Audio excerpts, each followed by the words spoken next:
or a collective culture, where the collective norm is more important than the individual norm.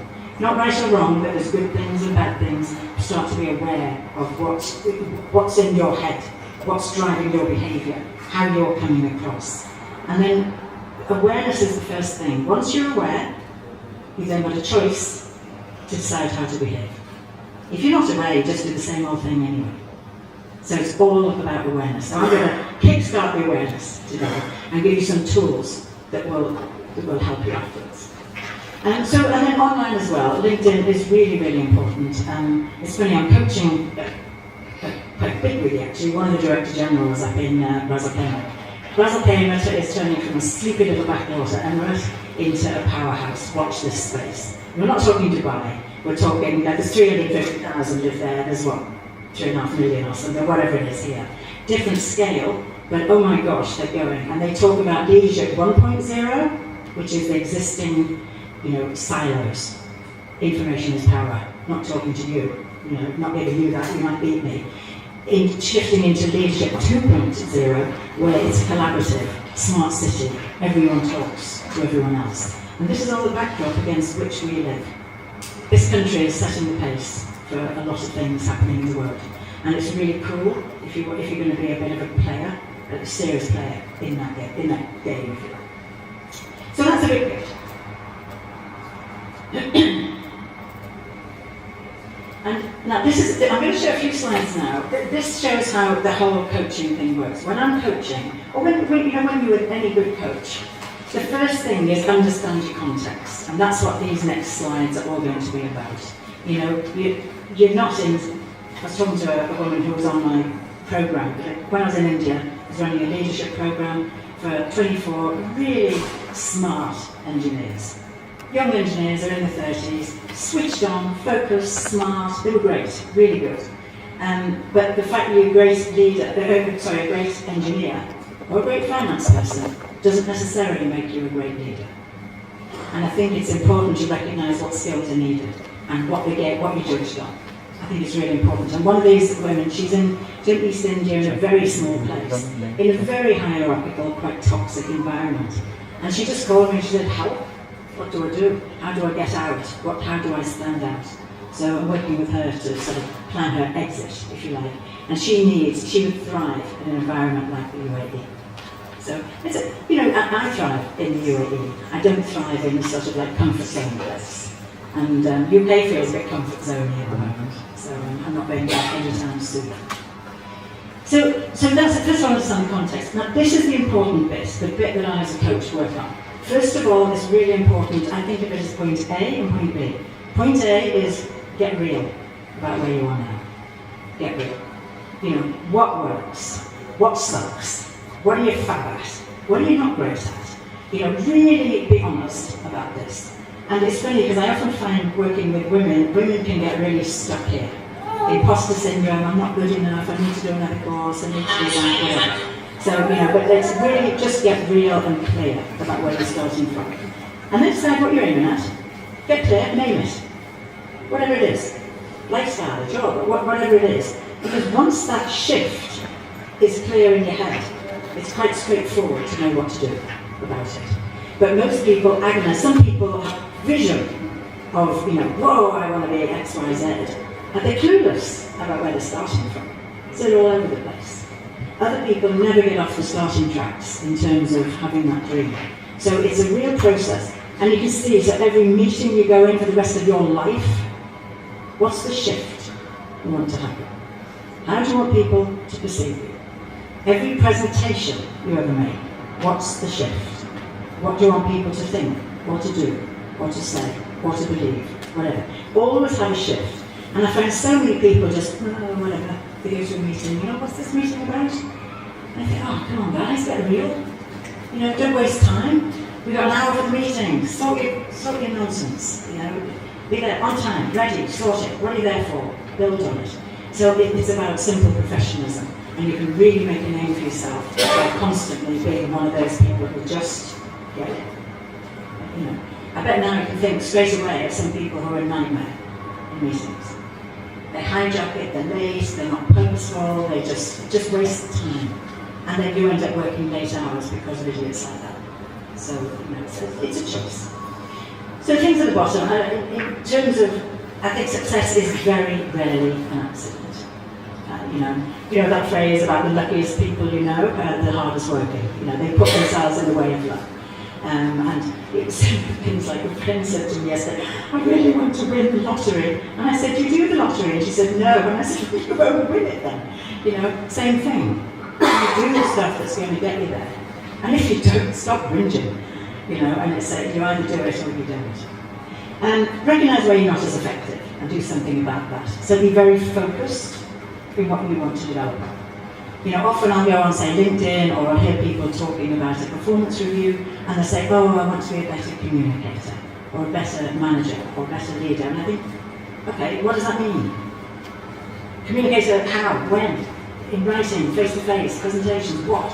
Get specific, and then you can target getting better. Does this sort of make any sense?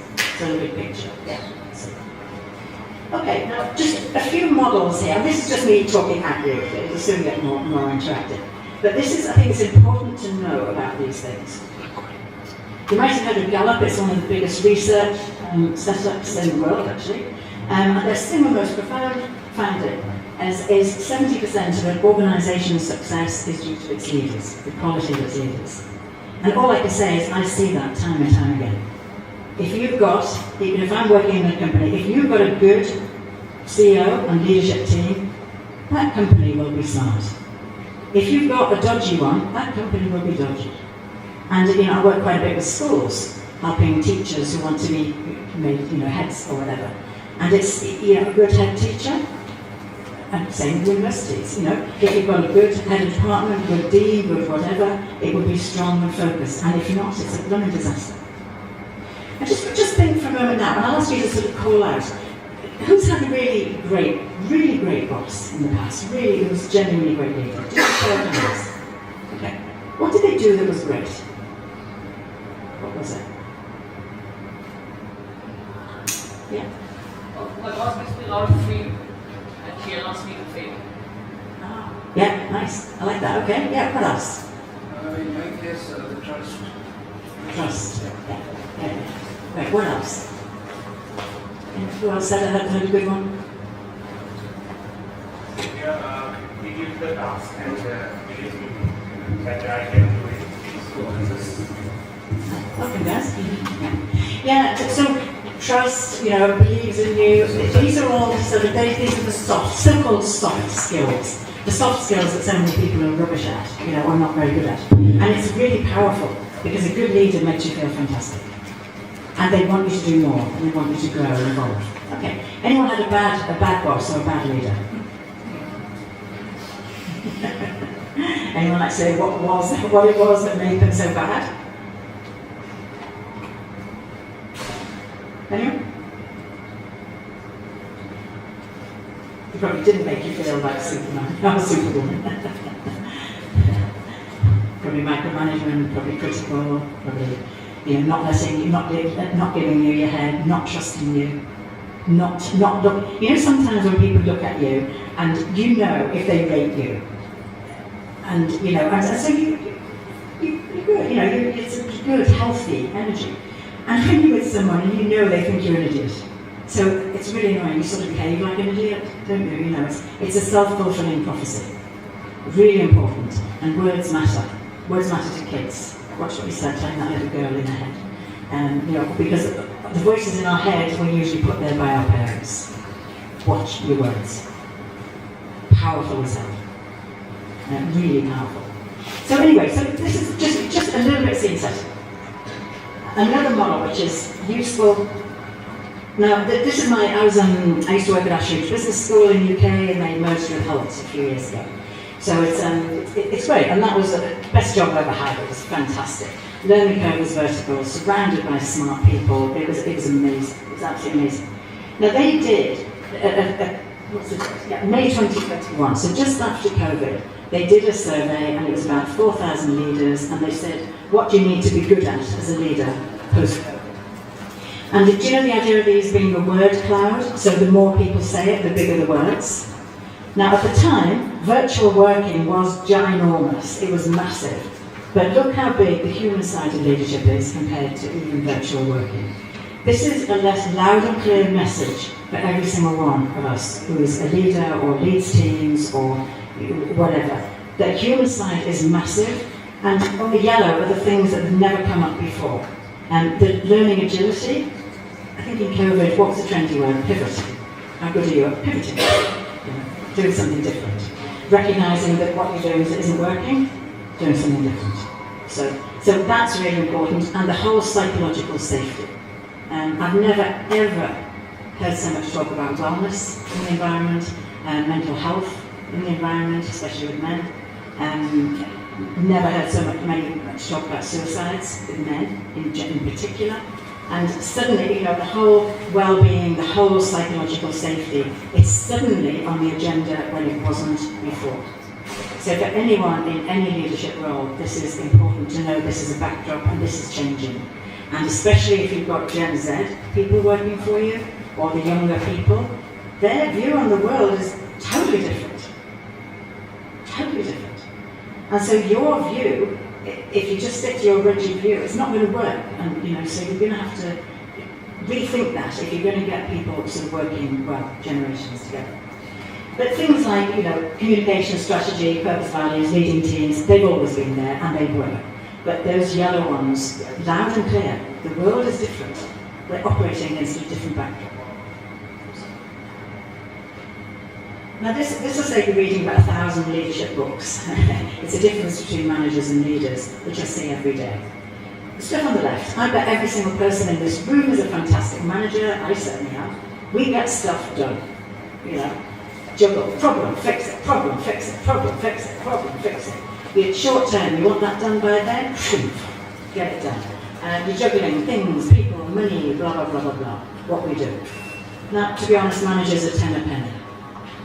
It's easy to get good managers. You just need somebody who's organised or sorted or whatever.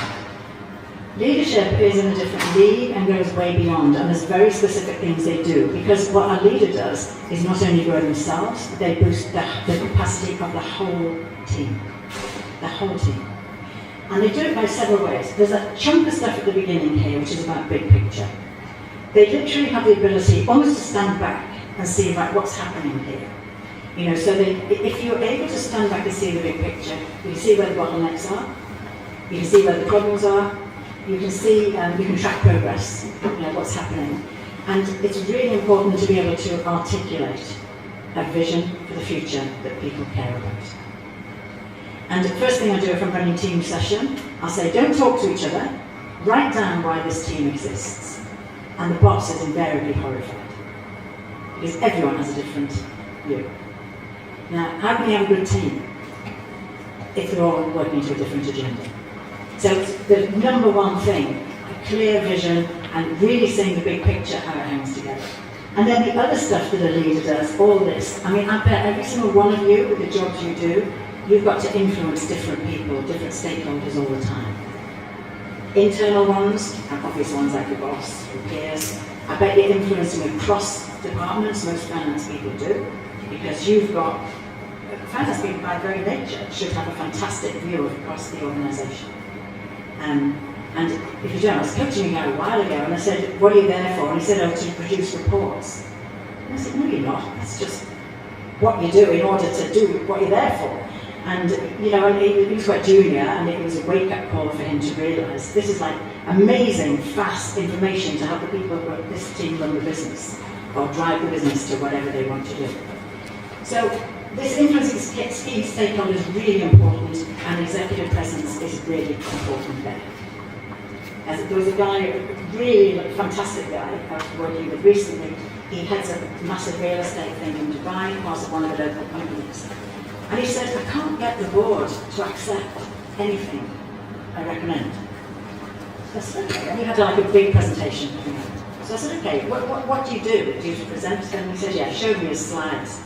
And I took one look at them and I said, geez, I'm losing the will to live. This is just awful. This isn't going to convince anyone of anything. It's detail. Oh my God. And there'd be a slide with, I don't know, 200 figures on it, and you'd say, as you can see from the figures, are you serious? And you show me what's the one figure on there that means you know if this business is either working or not. And so, I said, you want a great big thing with an arrow, that's communication. So anyway, it was a nice ending though, because we completely revamped his slides, completely revamped his message, and I had a WhatsApp message from him, and he went, they accepted everything, and these happy little faces all over. But his presence was awful. He was very low-key. He dressed a bit scruffily. He didn't look the part. He didn't sound the part. He was literally over here fixing problems. He absolutely was not here. This is where we're taking the business. So it matters. Really matters. But the thing here, it's about how much time do you spend on the right and how much time do you spend on the left. So a quick show of hands. How many of you lead teams? Show of hands. Okay. How many in your team? 10.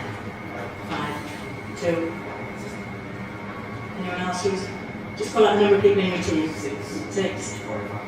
Wow, big team. Yeah. Okay. 4. Yeah. Okay, so some are small teams, smaller are definitely easy. Up to 5 or 6 is relatively straightforward to manage because you can sit around a table and discuss. When you've got 25, you definitely need different techniques, and you need to stay very close to your core people, and really, really close. But it's really important to think who's in the team, who gets it, what do I need to do here, how do I stay close? Because all of these things, part of leadership, involving empowering your teams, super important. And if you've got 25 people, you can't micromanage, you kill yourself. So, and brass them off. Driving accountability, very much your role, very much. So it's not about doing the stuff yourself, it's about empowering other people to do it, but you monitoring the progress and driving the accountability. Coaching, I'm a professional coach, but I bet you coach every single day. Anyone who's got kids definitely coaches every single day. But you will be coaching your team anyway. Inspiring better ways of working, but that means you need to be doing new and better ways of working. So it's not, you can't just say you do it, but I'm not. And building your teams, that's a daily responsibility. It's like having a child or a dog. You can't say, oh, well, I'll just have it for a few weeks and then forget about it. It doesn't work like that. So this is super important, and often if you think, well, where am I get people to think, okay, what's the percentage? You might like to do this in your head. What's the percentage, how much of your time in the last month you spent on the left and on the right? And then think, okay, is that right? Is that what I want it to be? And then, there was somebody recently, and he said, oh my gosh, I'm 80% on the left and 20% on the right. And I said, what would you like it to be? He said, the reverse, or at least 50-50, but it should be the reverse. And I said, well, why are you stuck over there? And it turns out he didn't trust his team. And I said, okay, is that because you haven't trained them? Or is that because you got the wrong people? And then you've got to narrow down, I think, why. Because if you've got the right people, you should be able to empower them. Your job is to help people up or out. They're the wrong people.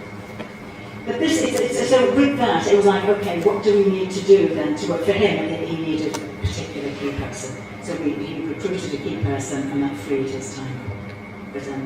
But if you're over on the left, you're definitely not on that hit list. You're definitely not on the list. You're definitely not a high potential. That's all you do. Too many people can do that. But here, it's about, and you can, with those of you with kids, you can train your kids to do this stuff very early on. You take responsibility. Get involved. You're self-selecting, you're here. So that straight away puts you ahead of people who choose not to stand. There you can grow and develop. So, but it's about how do you stand out? In what way do you want to? Oh, I don't know what I've done here. Sorry, that's a bit wobbly. Right, this is a really important thing that companies forget to talk about. This talks about the different stages of your career.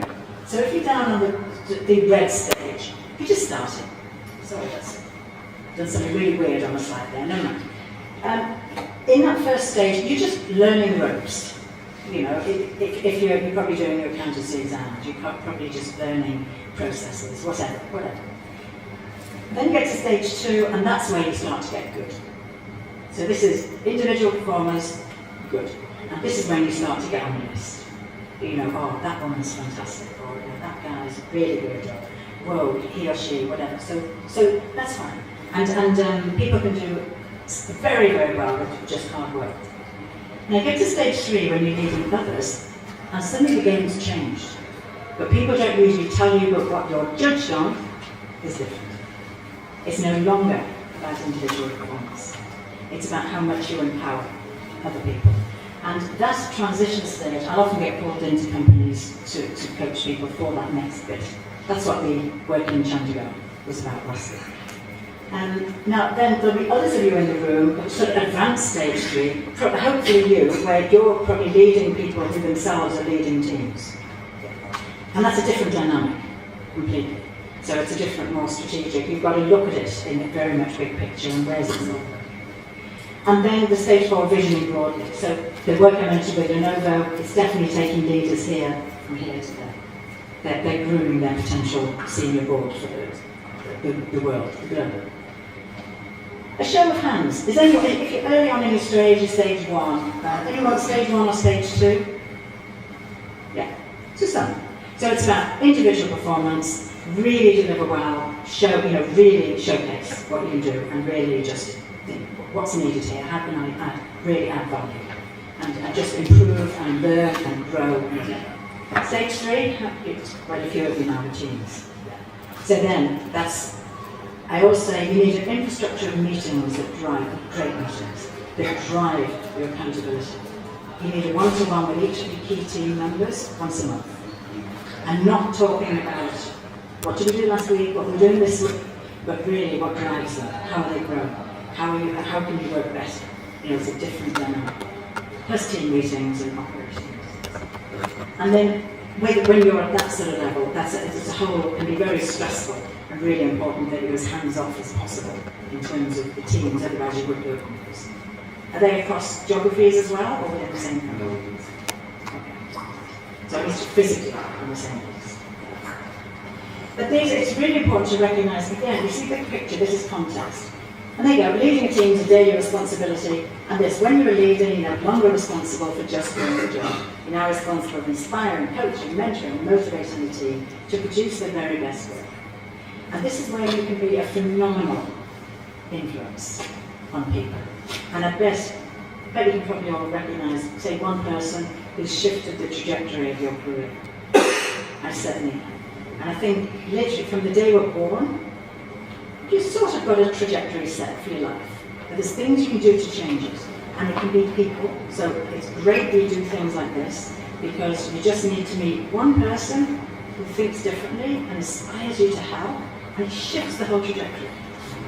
Travel. I bet you're all away from your home country, so am I. Yes, we're learning about WAE, but boy, doesn't it give you a perspective on home that you never had if you were still living there. And it's really important to sort of think about that sort of thing as well. Okay, so that was just the context, and I think it's just really important to do that, because some of that I'm sure you'll know, but coaching and this sort of stuff is not rocket science. But I'd imagine that most of you are pretty blooming busy at work. You're probably working silly hours, you probably haven't got that much balance, and so you probably, it's easy when you're just getting busy. I bet you're not getting much sleep at the moment either, it's different stages of your life. In your 20s, you're finding out who the heck you are. Your 30s is normally a hard work decade. Kids often arrive, you're trying to prove yourself at work. 40s, you're kicking into your stride a lot more. 50s, your parents start to get old. And then you've got all these other pressures. Any eldest sons in the room? Yeah. The pressures on you that are not on the rest of the world are ridiculous. Crazy. And so, and it's that hidden load. So just be aware that it's start to be this big picture. Start to be aware of where you are in your life. And I think that I'm probably the most unencumbered I've been since my teenage years. I think I've got no husband, child, or dog at home, and mum and dad are both dead. They had lovely, lovely lives, but I am totally free. But I recognise that so many other people have a lot of other pressures. So you're trying to balance. You're trying to balance your health as well. Because in your 40s as well, 40s is when things happen health-wise. And if you're a sports person, your knees go. This is there. Things like that. And then more serious things can happen later on if you don't do something about them. So it's keeping the whole thing in balance, really. So we're moving now to personalities and progress. I'm going to get you thinking about this. Personalities impact progress massively.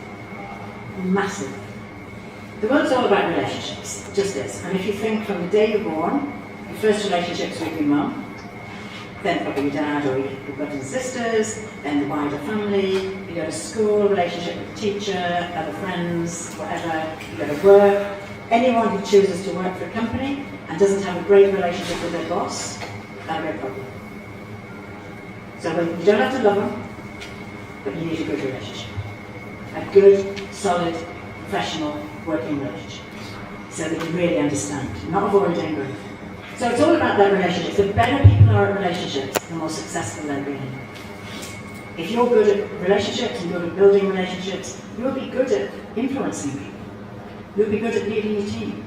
You'll be good at getting people to buy you whatever you're selling. It just flows. Whereas if you're not good at relationships, it's true. And a lot of people here, a lot of people say, oh, I'm very introvert, so, I can't be like that. Nonsense. It's just about playing to your strengths. Because introverts can be phenomenal one-on-one. Phenomenal. Whereas the extrovert's too busy blah, blah, blah to sort of build that connection. So play to your strengths, but recognise what your strengths are. Don't kid yourself. Don't kid yourself. They do have a huge impact. Our backgrounds have a huge, huge, huge impact on us and where we come from. I'm from a city called Liverpool in England, north of England. My dad was a PE teacher and I've got 4 brothers. I was raised in a sports-mad, active, sporty household. To this day, I am kayaking for 3 hours yesterday, taking up boxing.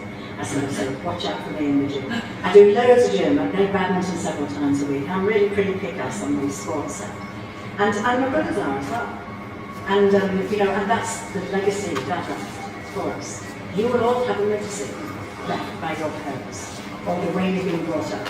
My mum and dad were both teachers, and they literally did equal housework, equal work at home. So my norm, not right or wrong, my norm is that any marriage is 50-50. Genuine co-parenting, genuine whatever. And then I moved to the Middle East. Oh my God. What? Are you kidding me? So that's my view of normal. So I'm seeing the world and thinking, these people are going to be kidding. This is a joke. But I bet you go to other places and think, what are they thinking? How can they possibly do this? They don't call it culture shock for nothing. Because our values are often completely opposite from each other. Simple things like I went to shake someone's hand before, and they don't shake hands, and that's fine. When I first came, I used to think that was incredibly rude if someone didn't shake my hand. And now I understand it's probably a bit forward of me to push my hand there and say hello. And I understand that's somebody else's culture. I don't get it.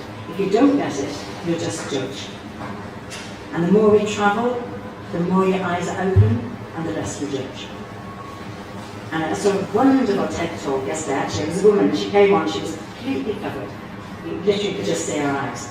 And she said, what does my dress say to you? And you can imagine, lots of people think, oh, you're a put-down woman. Now, she stripped off bit by bit. She was an engineer. She was in building site kit. She had a hard hat on underneath. It was really incredible. She said, don't judge. Find out. Go deeper. And he said, this is why relationships are so important. But this one in particular, I bet if you're in a meeting, you've probably got if you've got 6 people, you'll have 4 nationalities. And you've got collective cultures and individual cultures. And you've got different mindsets. You've got hierarchical cultures and you've got flat cultures. And with a different mindset of what's right. It's not right or wrong, but it's different. Your job is to manage the differences and get the power from both. Because otherwise we get judgy. And the other thing I think is important for all of us to meet, 2/3 of the people you meet in your life will think your style is okay. The other third, won't. So don't kid yourself everyone's going to love you, because they're not. So you with 25 people working for you, whoa, you've got potential to brass up a lot of people. You know, unless you really think, you really build those relationships.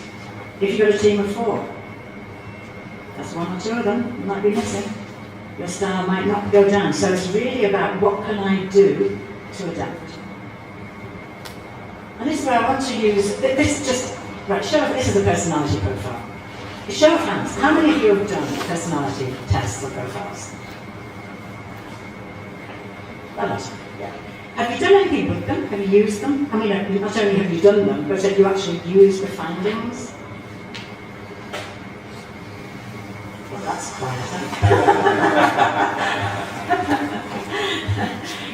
Because the important thing, I think, all of these things, yes, they're awareness, yes, they're self-knowledge, but then so what? And what can you learn from them? And so I'm offering this for those of you who haven't done personality profiles before. They're not tests. There's not a right answer or a wrong answer. It really doesn't matter. But what they are is really helping you to think through about your style, what it is about your style. And there's hundreds on the market, absolutely hundreds. The most popular one in the world is called MBTI, or Myers-Briggs. Yeah, it's and one of the dimensions on that is the introversion and extroversion. And so, for example, if somebody comes out as an introvert,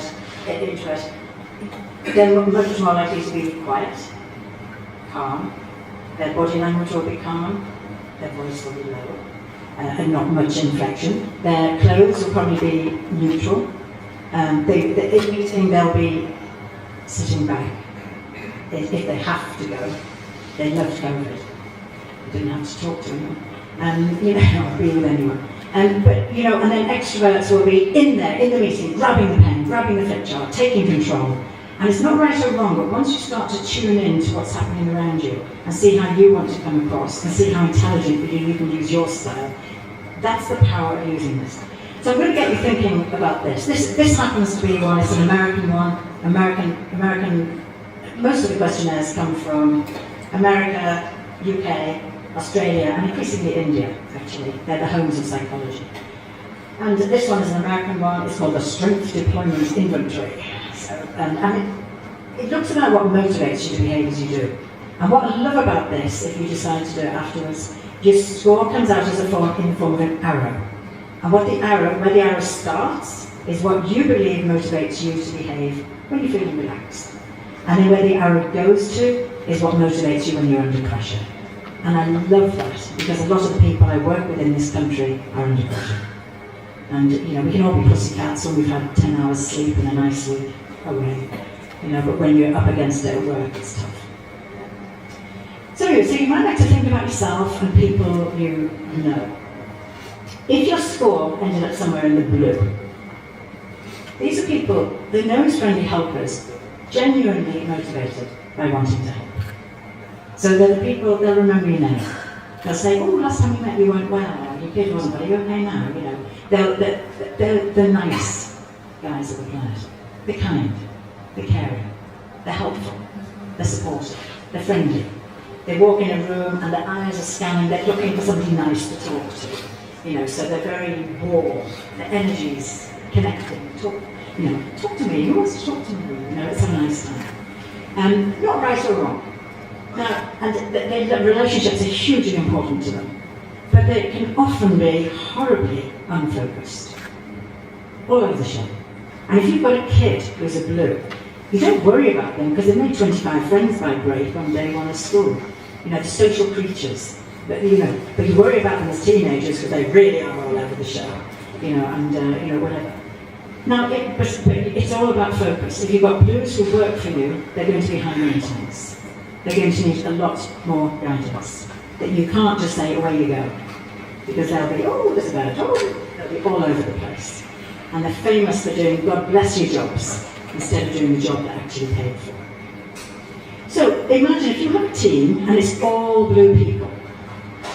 What's it like? Execution support. Execution, what I call, yeah, definitely. What execution? How do you spell it? Focus on the job. They don't have that. Yeah. Yeah, absolutely don't have that. Yeah. We have the place where we get Actually, that's a great one. Happy place, yeah, lots of cake, lots of celebrations, lots of everything. But yeah, nothing gets done. It's all over the place. It can take forever to do really basic, routine stuff. It's blues who are absolutely at risk at jobs with AI. Because they don't deliver. They don't deliver. And AI is a lot easier and cheaper. But it feels nice, but they bring tremendous interpersonal skills. They're nice people. They're really nice people. Now, and the energy is gentle. What about now reds? And so the symbol for the blues is an ambulance, sweeping and want to help. They're nice. What about the reds? The symbol for this is a bulldozer. See that goal? Watch me. This is about me. This is about me. Not about me. No, it's about, sort of, the blues about we. If they had a tagline, it'd be, let's do it together, or, something. The reds is very much action. Straightforward. They're talking straight lines.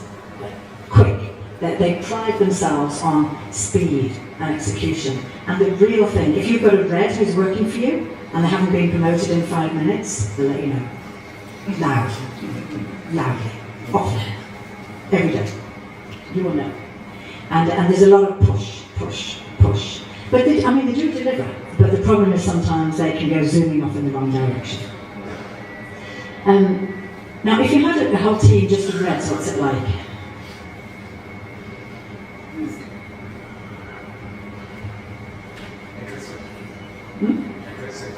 They can definitely be seen as aggressive.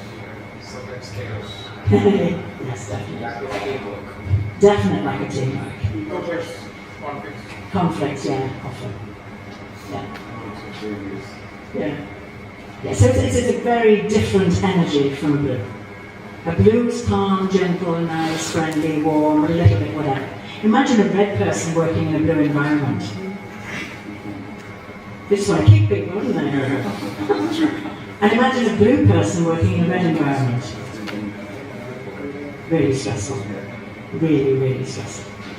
They'd be very, very unhappy. Because all the things they value themselves on are not valued back.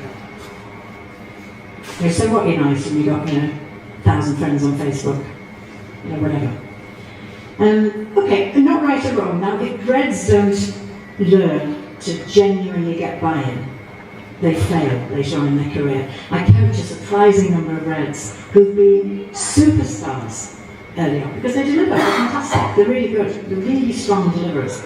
And they're, in those early stages, give it a red, watch it, smash it out the park. But then give them a team, well, it's a killer. And it's really, so often if you hear about environments being toxic, or there's a real problem, or feeling pressure, or stress, or whatever, it's usually there's a red boss. Some companies actively put a red boss in place. Say if there's been a merger and acquisition, I'm sure you guys are involved in that a lot. Often when you bring two companies together, you do need clarity to get together. They'll often put a red in, and that's deliberately done to make it uncomfortable for some of the people they don't want to stay. Sneaky, huh? But reds will often say, I don't know why they've made me redundant, I was the best salesperson or best whatever, but they can, if they don't learn people skills, genuine people skills, they fail.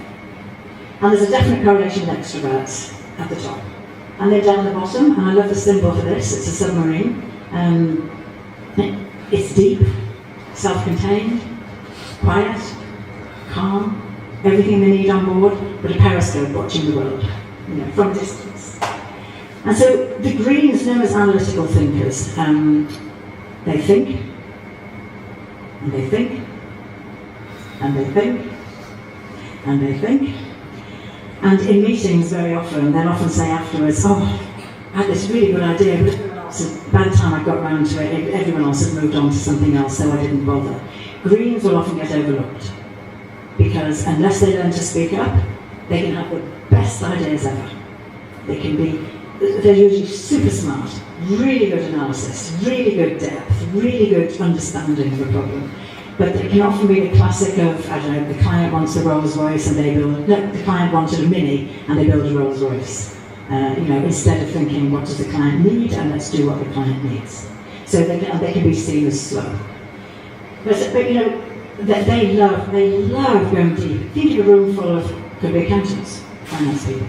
I would expect my finance people to be good at the detail.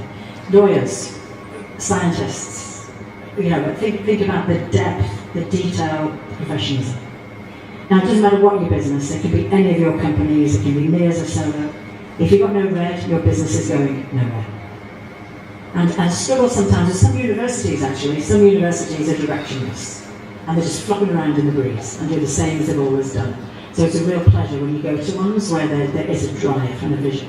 So anyway, so the red is direction, the green is the depth and professionalism your business is known for, and the blue, it sort of sucks if they're not there. So you do need it. But now let's think about this. Say you've got a red boss, what do they think of a blue person working for them? Inefficient, definitely. What else? Too soft. Yeah, soft. Distraction, all over the place. Yeah. Just don't deliver. And it's really frustrating. And so what does a red person think of a green person? A red boss think of a green person working for them? Hard work. What else? Yeah. Slow. It's very slow. Definite procrastination. Yeah.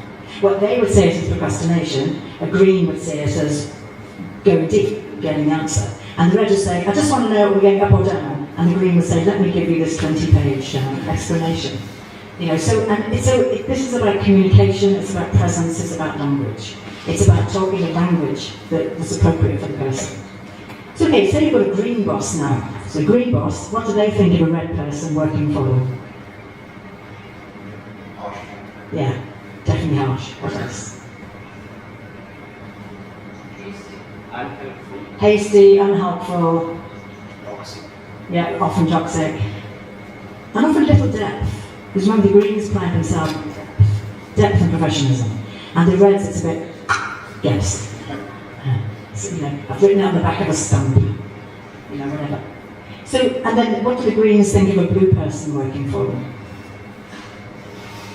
Best friends. Do the greens want that though? Probably not. But they're nice people, nice but fluffy. And then you've got all these different dynamics. If you've got a blue boss, which is far less likely, used to happen a lot in this country. The Middle East is a blue part of the world. Sheikh Mohammed is right at the tip of the Hun, but but basically blue. Think about the Arabic language. It's a romantic connecting language. How's your mother, how's your father, how's your brother? And it's an involving relationship, connecting. Whereas English is fire and a bullet. It's different, not right, not wrong. And so a lot of this part of the world, I'm from England and definitely a red-green country. And so we're not known to be warm and fluffy. We think we're fine, but I do recognise this. So we come to a country, and they think we want to go on to business far too quick. You go to a business meeting, hi, have a nice journey? Okay, now down to business. And for a blue, they think, I don't even know you. Let alone like you. So you can see how this can fall apart. What about in the middle? A lot of people are in the middle, a mixture. What's good about being in the middle? Balance. Definitely balance. What else? Adaptable. Very, very adaptable.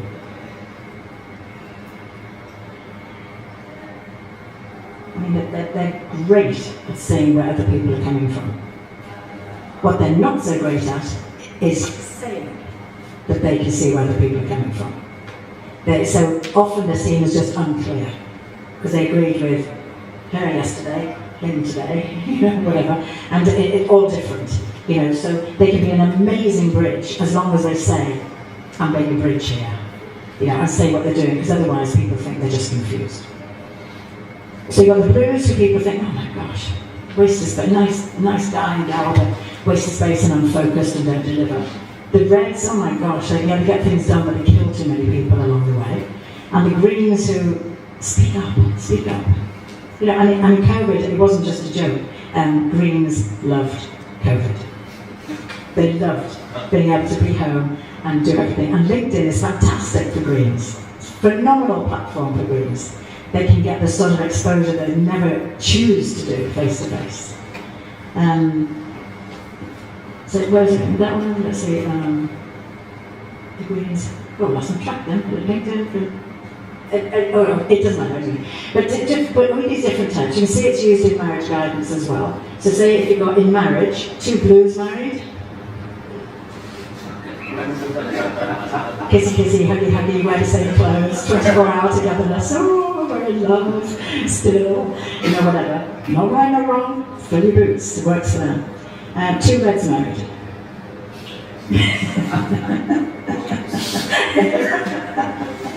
Married and divorced. Yeah, it'd be a competition. It'd be an absolute competition. Yeah. 2 greens married. Boring. Well, you might wonder if they even knew each other. But yeah, greens need space. Greens need space. Blues need togetherness. So imagine a blue married to a green. It'd be a disaster. Blues who think, oh, I was married. And in fact, this actually happened. Years ago, I used to work for Dubai, as they were known, now EGA. And I did this with a whole group of managers. And one local woman came up to me afterwards and she said, Trish, my fiance has done this with you as well. If I show you our scores, can you tell me should I marry him? And I said, I am absolutely not taking that responsibility, but I'll look at your scores. She was super blue and he was deep green. And I said, you're going to have problems because his view of marriage, ask him what his view of marriage is. Because your view of marriage is we do everything together. And his view of marriage was they had separate spaces in the house and they got together every so often but on arranged times. And it's because she went and asked him, she said, I was horrified. But the fact that they talked about it, you can solve anything. If you talk about it and agree a way that's fair and it works for you both, it's great. But if you've got one person who won't budge, you've got nowhere to go. And that goes for work, your boss, relationships, everything.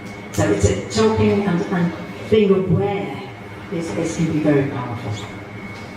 Same with kids. I used to love kids' sports days. I mean, I'm red blue, and I moved to red green, so I'll stay red. I mean, my tagline: be successful on purpose. It's sort of bossy red, isn't it? And whereas greens might be sort of let's do this right, or let's do this. It's a depth. And the blues are definitely about doing it together. But school sports day used to always crack me up. Because there's me saying, how many medals did you win? Did you do faster than us? My daughter's very sporty as well. And in fact, so sporty, she ended up as a professional skydive instructor. So my precious one and only did 800 skydives before COVID stopped doing the tracks. So God bless COVID, I say.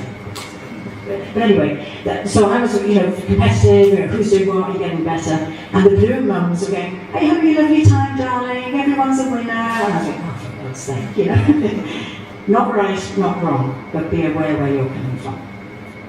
And the Greens so didn't want to be there.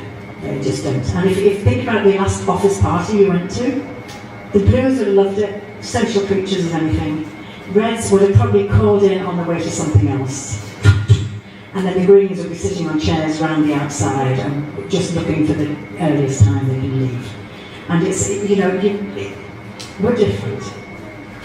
Your job is to, first of all, recognise and then manage the differences. So this can be, I'm very happy to send this to Ashik afterwards and he can send it out to all of you. It's a self-scoring thing, there's 20 questions to answer. And so it is all fairly self-explanatory. It can be a really good thing to do with your key people. Or if you're brave, do it with your partner at home. but it's fun, but especially with your people at work, because if I had a really red boss once, and he would not read anything, and I mean anything, longer than half a side of A4. So you soon learned. He just kicked you out. He had a big sign, present solutions, not problems, on the door. And you learned to talk red language, if you wanted to get on with it. I went from that to a very green boss, and I tried presenting my half a side of A4, and he'd imagine what a dilly he thought I was. So tune in to who's working. You might like right now about who your boss is, and where they are, and where you are. And then start to look at the dynamics and start to think, is there anything we can improve? Sharpen that. I was finishing off about COVID, that's right. So the Greens loved COVID because they could be as antisocial as they liked.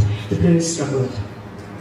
And I can remember in the early days of COVID, there was a local family, and they went ahead with a wedding for hundreds of people, and they were fined a massive amount, 150,000 or something. And but they just didn't think the rules applied to them, and they were, they just went ahead and did it, and got hammered as a result. But the Blues genuinely struggled. So if you think in an office, think about, just get a picture of your office right now. If anyone's got an open plan office, who likes open plan offices? Red, blues or greens? Blue. Yeah, they love it, because they need people. Who hates open plan offices? Green. Yeah. Who likes their own office? Preferably with their back to the door. Greens. And often you see greens with headphones, because they're going deep. I'm thinking. Not right, not wrong, but make sure that if you'd like that all the time, it's sending out a very clear message to everyone around you. So, and start to think, make sure that, okay, how do you want to show up? Yeah?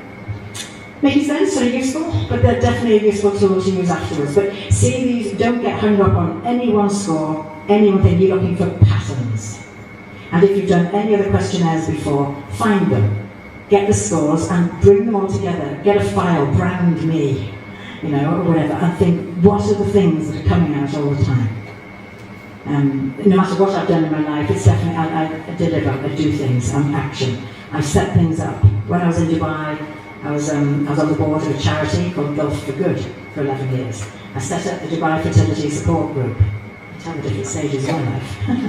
I was on the parents group and ran the parents group at my daughter's school for 13 years. So I was a doer, an activator. Not right or wrong, that worked for me. So you think, what would work for you? So it's on that thing. Any blues, the blues focuses people, the reds focuses absolute about performance, and the greens focuses the process, the whole thing. And your scores can look, they'll end up looking, it could be anywhere on that. And this person is Mr. Red or Mrs. Red, and actually gets more into helping people under pressure.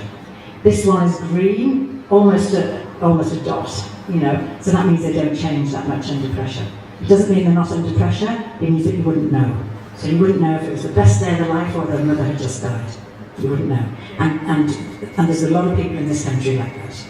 And so they're not going to give the clues, so you really do need to build the relationship so that you know what's going on. Yeah. So it's powerful. These tools are powerful. Any tools you use, think, how can I use this? Don't just go on a course and say, I've done leadership. No, you haven't. You've just had a little bit sparky idea, so now use it. Pick out 1 or 2 or 3 ideas, use them, implement them, build in daily habits and make it work. I'm sure you've all heard of emotional intelligence. It is the biggest differentiator on the planet. Those of you with kids, if your school isn't building emotional intelligence in from day one, change the school. It's so important, it's such a differentiator. And it starts top left, it is all, emotional intelligence is understanding yourself and understanding other people. So that's why questionnaires like that are core to make you realise how different people can be. If you haven't done any questionnaires, if you haven't had feedback on your style, you don't know. You're guessing.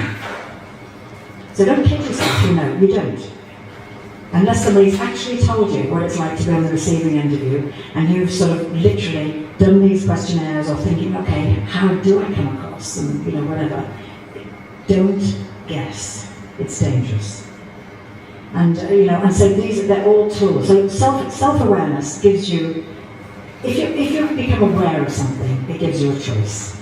You can then decide to do something about it or not. And that's a choice. And every choice has consequences.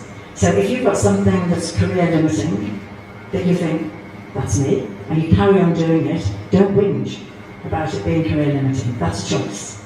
Whereas you can do something which will put you more in, the line of getting whatever it is you want next. There was a local guy who was chronically late, and he was quite a senior guy in this company. And everyone just was so fed up with him, just sick to death. It was, and then he just said, no, it's just my culture, it's just how we are. So look, even saying that's just dismissive and disrespectful to everyone in the room. So we had he was quite brave actually, he had like a 360 feedback bowl, he sat in the middle. And everyone was telling him, saying, I feel disrespected, I feel as though you think you're more important than me, and he was shocked. And he said, I never knew that's how that would come across. And then he had the choice, and then he started turning up on time, and things were just so much better. Without awareness, you haven't even got the chance to change. So anything we can do. Let me ask, what do you do to stay aware and ahead? Does anyone read books or podcasts? What do you do? And come to this? What else? Self-reflection, great. Did you write things down? Yeah, that's powerful. If it's just in your head, that's a dodgy place to be. There's a lot of other stuff in there. So some sort of self-reflection and writing down. And I'm a writer as well, and once you write things down, you can see if it's gobbledygook or makes sense. What about anyone else? What do you listen to, watch? Team feedbacks. Oh yeah, oh great. What are the team feedbacks on Fantastic. myself? Fantastic. So I can do it. And is that sort of, you just ask them particular questions, or is it confidential? One confidential. Fantastic. That's really good. And brave. Yeah. And you get good information from it that you act on. Good. Yeah. Excellent. And that's when you've got a team of 25. Yeah. You've got to do that, because if there'll be so much stuff happening, you cannot possibly, know it all. So good for you. Because if I mix up all the people, like the reds and blues and greens, they've got to know how we deal with each. Yeah. Within that 25, there's a handful, a smaller group who are really core, your real right hands, or are they all 25 equal? No, there are 5 groups. Okay. Small groups and big groups.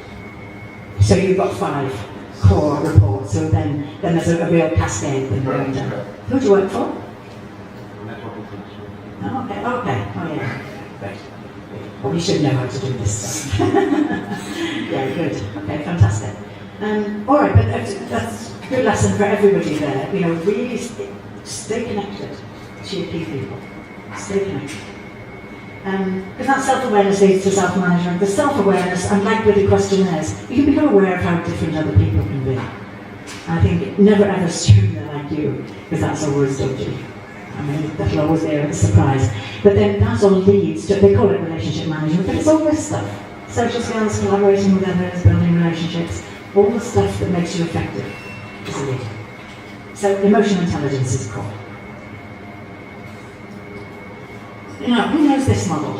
If you think of this as, again, a way of looking at your team and the leadership thing. If you've been on any management or leadership program, they'll talk about a model of teams. Teams go through different phases, and someone made a lot of money with words that rhyme: forming, storming, norming, and performing. But I like models because they help to give a structure to stuff that's very unstructured. And just while I'm explaining this now, think about your own team right now. All teams go through a forming stage. Maybe you're brand new, maybe it's a new division, whatever. But maybe you just got a new boss, or maybe you've got some new team members. So basically, it's all that could be forming or reforming. So basically, it's like the honeymoon in a marriage. Everyone's very polite, very hopeful. The others are going to be lovely, very good. And, so everyone's sort of on the best behaviour. You don't quite give it your all yet.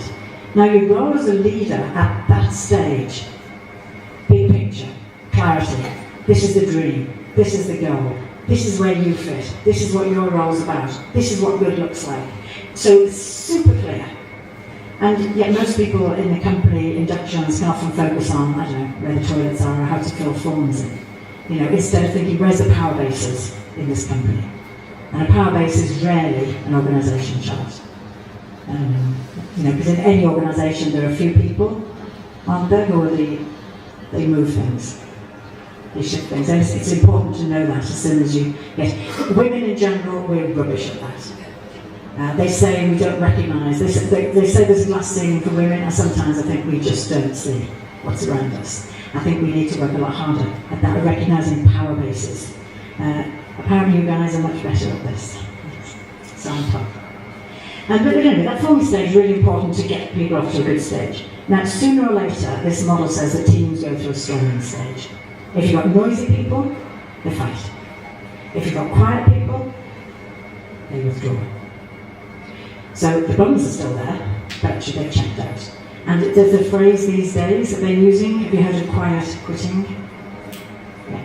And a lot of younger generation are doing this. This isn't working for me, I'm getting a salary, but I'm doing minimum. It's a killer. It's a killer. And this stage sucks. If anyone's been in that stage in a business, it's toxic, it's horrible. You think on a Sunday night, oh, it's work tomorrow. It's horrible. And your role as a leader is to fix that. And if you don't fix it, you're seen as weak. So you need to, if you get to the root cause, what is it? Is it two people? Get the two people in the room and discuss it. Is it a system? Is it a process? Is it whatever it is? But if you've got the big picture, you see where the issues are and fix it, but you really need to fix it. And it's funny, I'm often brought into companies where they've got a team in storming stage. So I should say, God bless storming stages, really. Good for my business. But it's not, it sucks. And the whole idea is you want the team to get through to what's known as norming.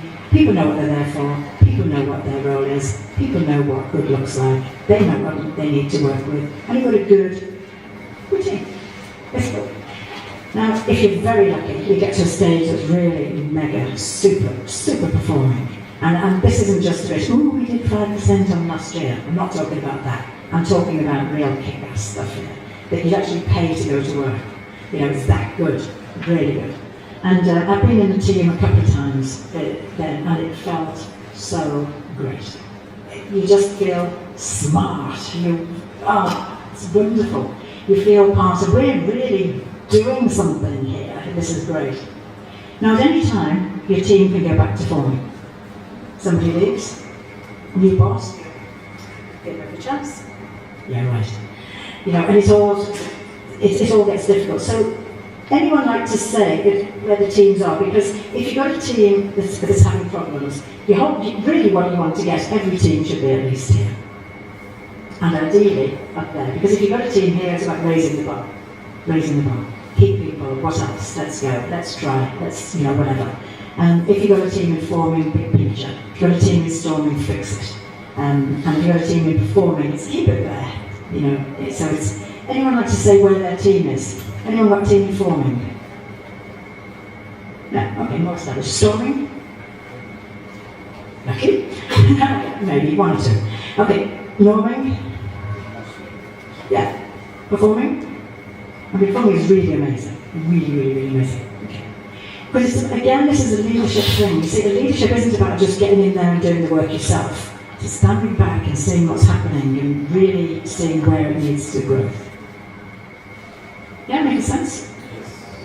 I like this.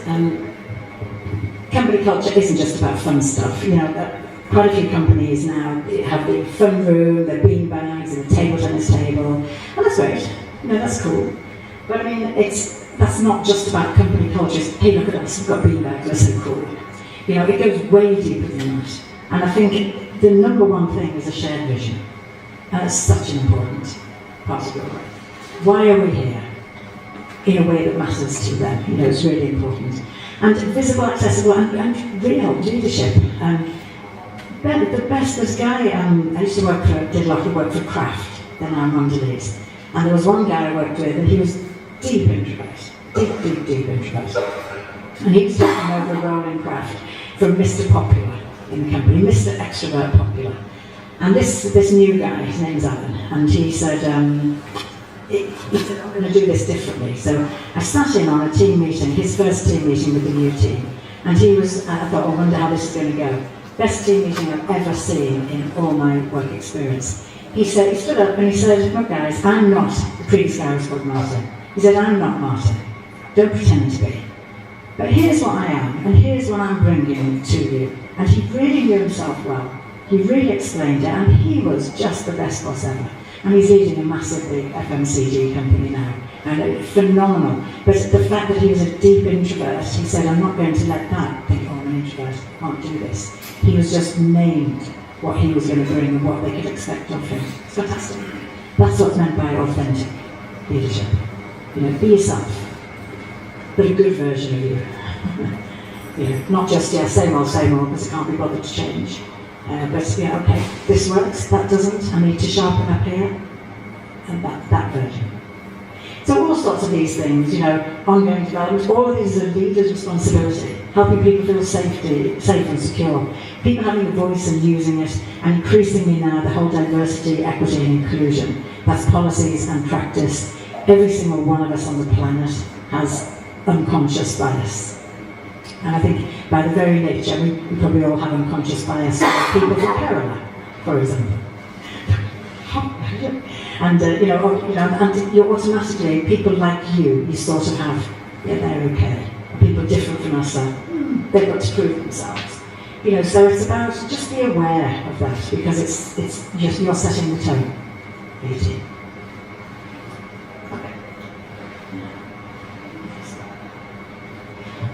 Okay, now, are you okay? Does anyone need a break, by the way? So now, are you okay? You happy with this?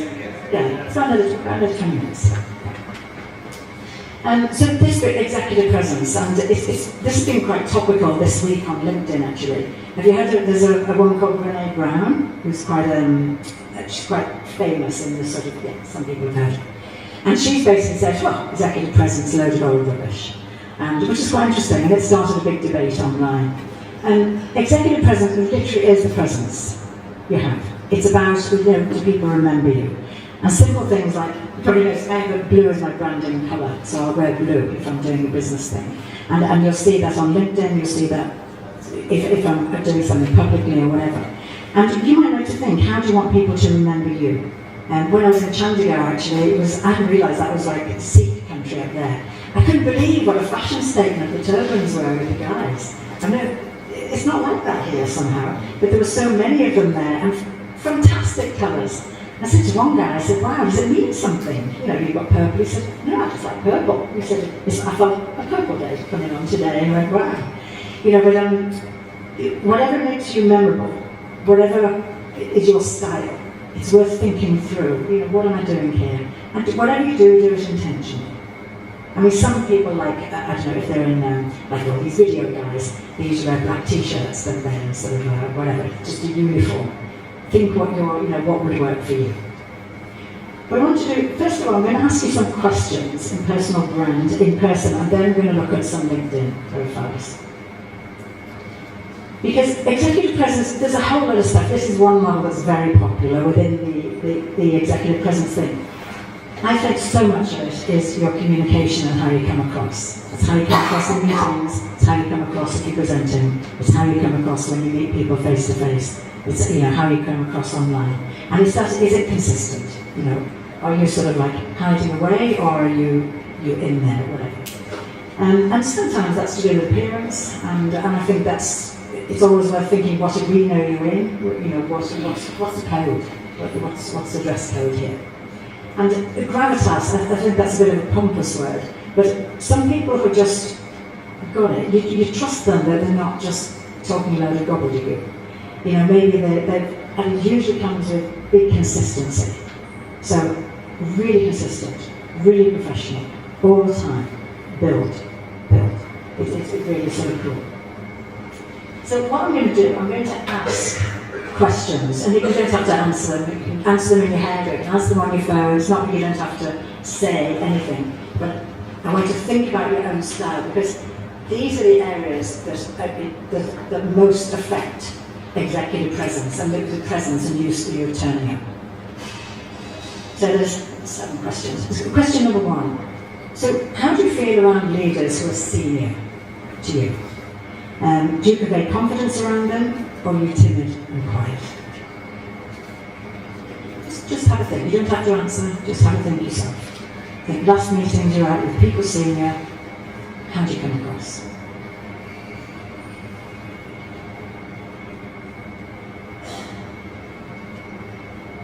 Okay. Next one, do people feel inspired and energized by your presence?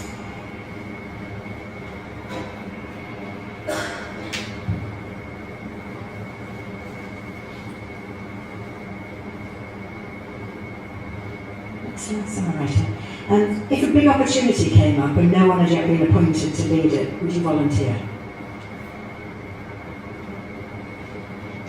or one that interests you.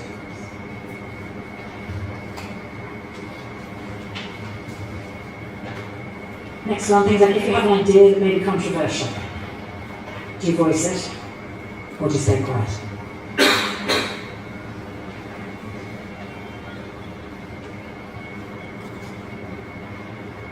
Think about your presence in a meeting. Think about the last few meetings you attended. Do you participate actively or are you quiet? Do you rarely chime in? What's the level of your participation?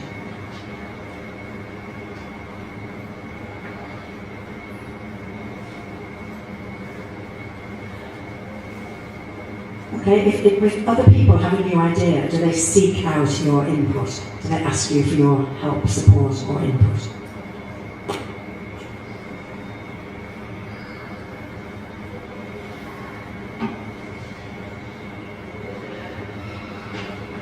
Next one, after you've articulated or talked about a plan, are others clear on the steps they need to take?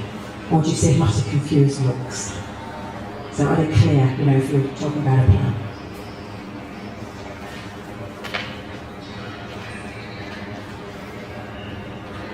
And the last one, in the past couple of weeks, the last 2 weeks, have you branded yourself as insightful? Or have you shared any interesting insights with other people?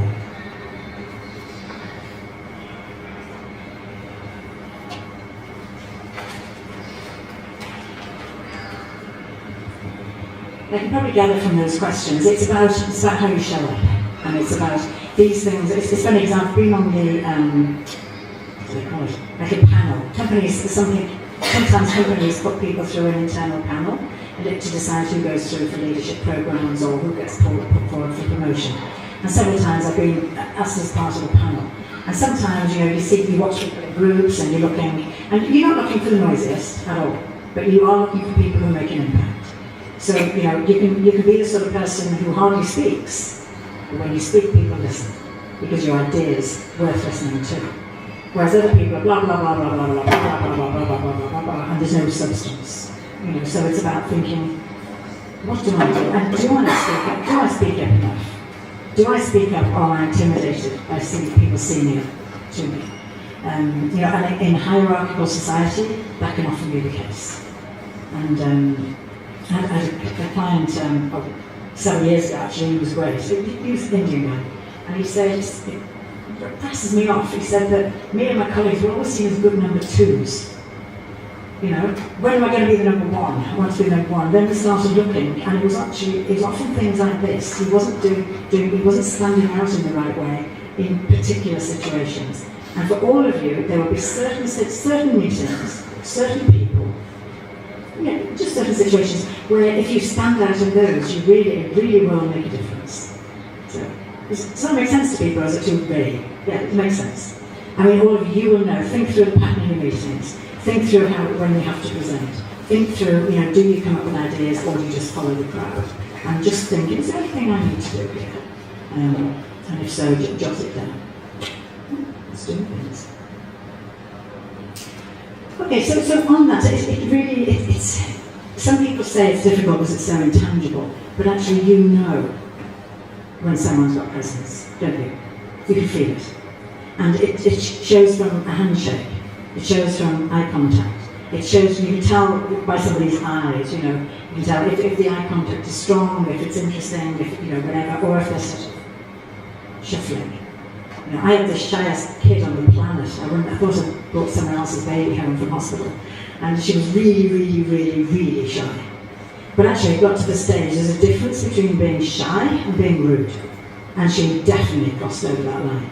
So about 10,000 million times, when she was little. It was shy. If someone speaks to you, you look up, you give a lovely big smile, you look them straight in the eyes. Because if you don't look in the eyes, you're not connecting.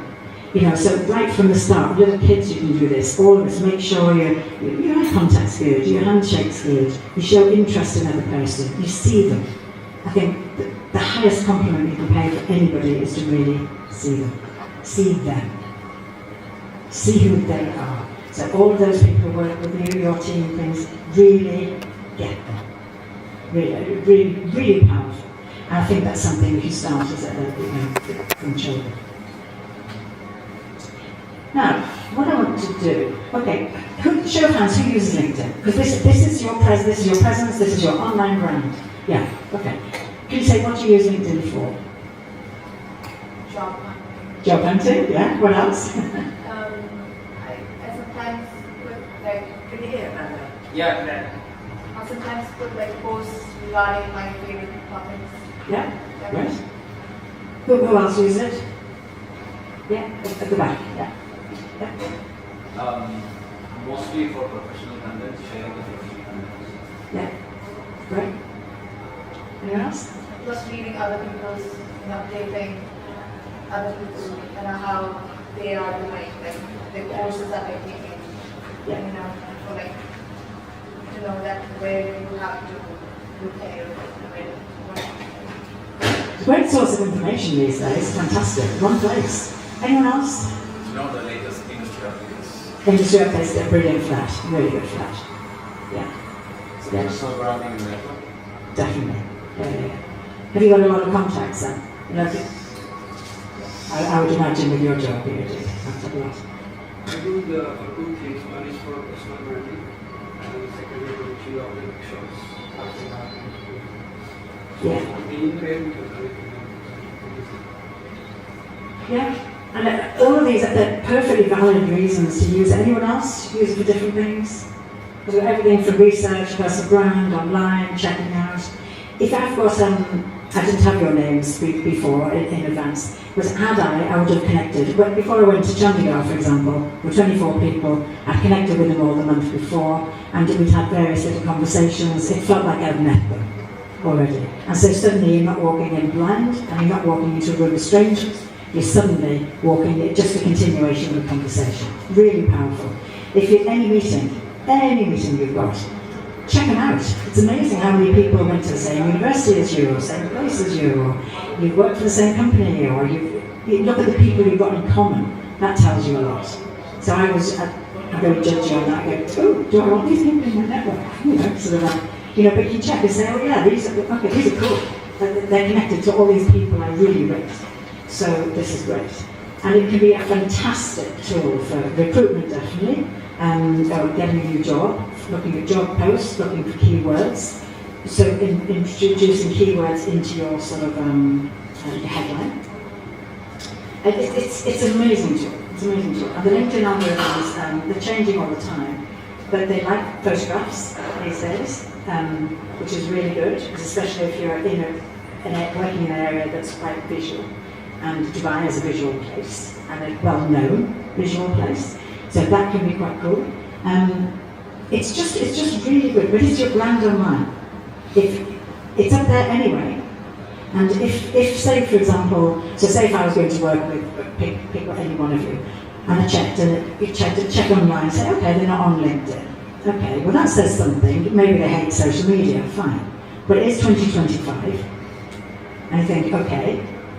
How else are people going to know, about you and things like that? And I'm doing some work with, actually it's one of my nephews in England. He's a rock musician, but he and his wife are in a wedding event business. But we're doing some work with him, and we'll do about 60 weddings a year, that's fine. But we looked at his business, and Monday to Friday, his venue was empty. So I said, this is nuts, this is crazy, you've got this fantastic venue. So we said, right, okay, corporates. So, right, you need a profile on LinkedIn. He's now so great. He's just, they've doubled their business in a year, just by filling in the gaps and him positioning himself on LinkedIn. And he said, I'm sick to death of being the world's best kept secret and a hidden gem. I want the world to know we're a gem. And so he's on a mission. But it's really interesting to see what he's done in a year. Direct turnaround. With the networking thing, that's an essential tool for that. You probably use it a lot, do you? Yeah. It's also good to understand what's around you. Totally. It's fantastic. And you have the TV on while you're doing it, sort of just sit and watch. It's such an easy thing. What I want to do is it is a way to build your brand, personal brand or whatever, and your profile definitely reflects your personal brand. So for me, I wanted a visual to look blue, but there's key phrases that to be successful on purpose will be, it's all about that.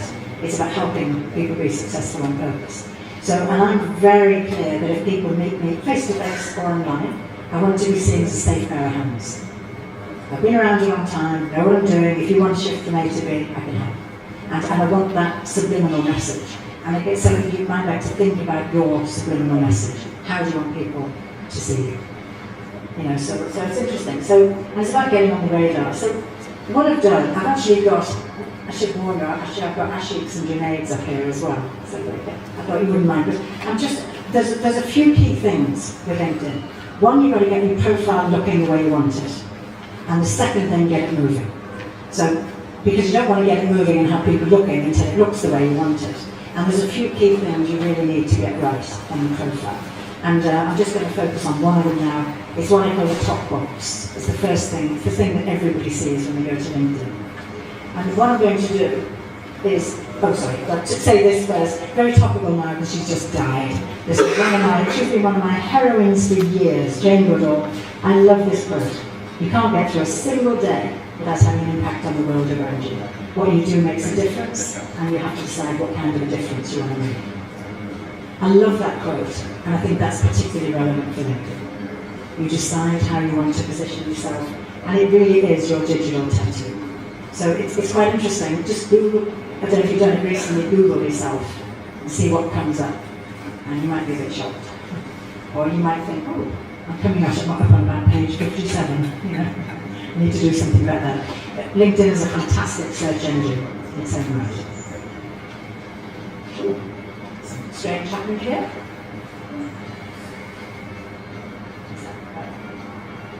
Just a little bit of background, then I'm going to show you some things. There's 900 million people on LinkedIn. Plus, I think it's gone up actually since then.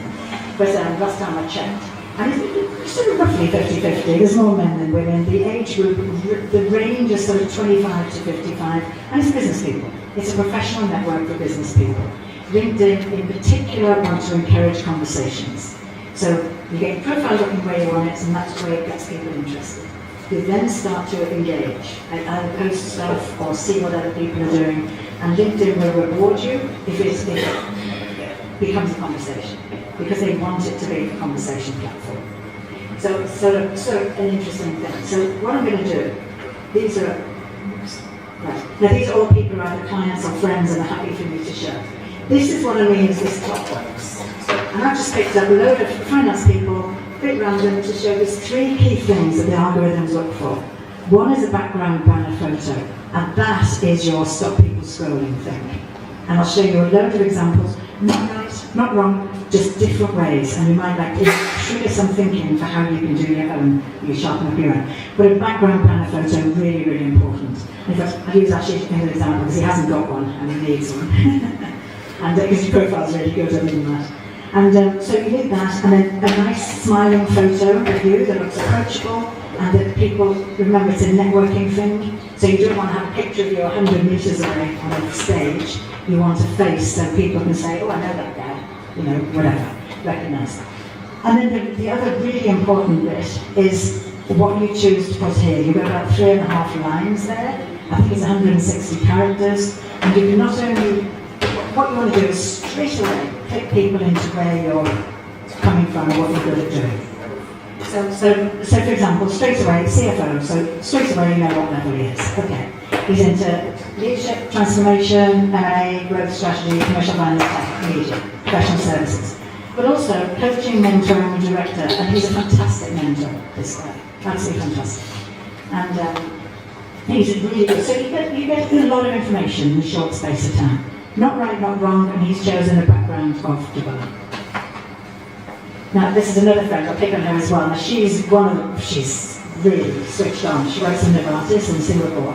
But look, that is the default banner for LinkedIn. Anyone who's got that, so straight away, you know, that's a scrolling, you stop scrolling.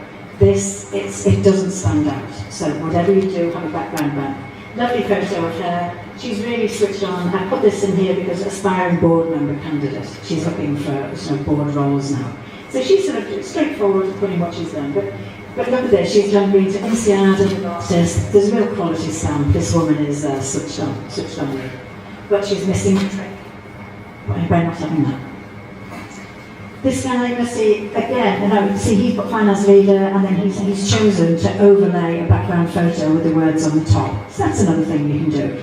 If there's a quote that sums you up, or particular things, areas you're interested in. So, and if you see his in driving profitability through precision, compliance, and vision, he's in strategic financial planning. So he's, again, the CFO, again, he's used the words differently, and he wanted that to showcase differently. So, not right, not wrong, you choose what works for you. There's a friend of mine up in Basel Canada, profit growth specialist, BNI director up there, that's Business Networking International.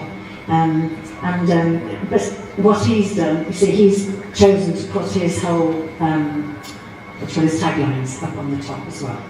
Again, you may or may not have a tagline. Maybe the company you work for has some fantastic background banners anyway. You know, that's fine, use that. Another profile of Dubai, very moody looking. And I did this, investment manager, real estate advisory, trusted partner. See, 25 years Middle East experience. Those of you who've got a chunk, and you've all got a chunk of experience, get it up there. So people can see at a glance, you know, wow, this isn't a kid, this is somebody that's chunky. This is really good. And he put the endurance athlete in there, because he said, I don't know if I should do that. But he's just come third in the global triathlon in Australia. You know, and I think that's such a stamp. Think about and he does Ironman as well. And so the discipline, the focus and everything else for something like that follows through into his work. So he put it in. Not right, not wrong, but he chose to do it. There you go, do you know? But you see, that's nice, because that's a lovely background photo, and straight away, what's it tell you about this guy if you've never met him before? Friendly, social, communicative. So it's really nice. So it's one photo, but he doesn't even need to say a word. Gives a message. So there you go. You can do something now with your headline, again, even more in there.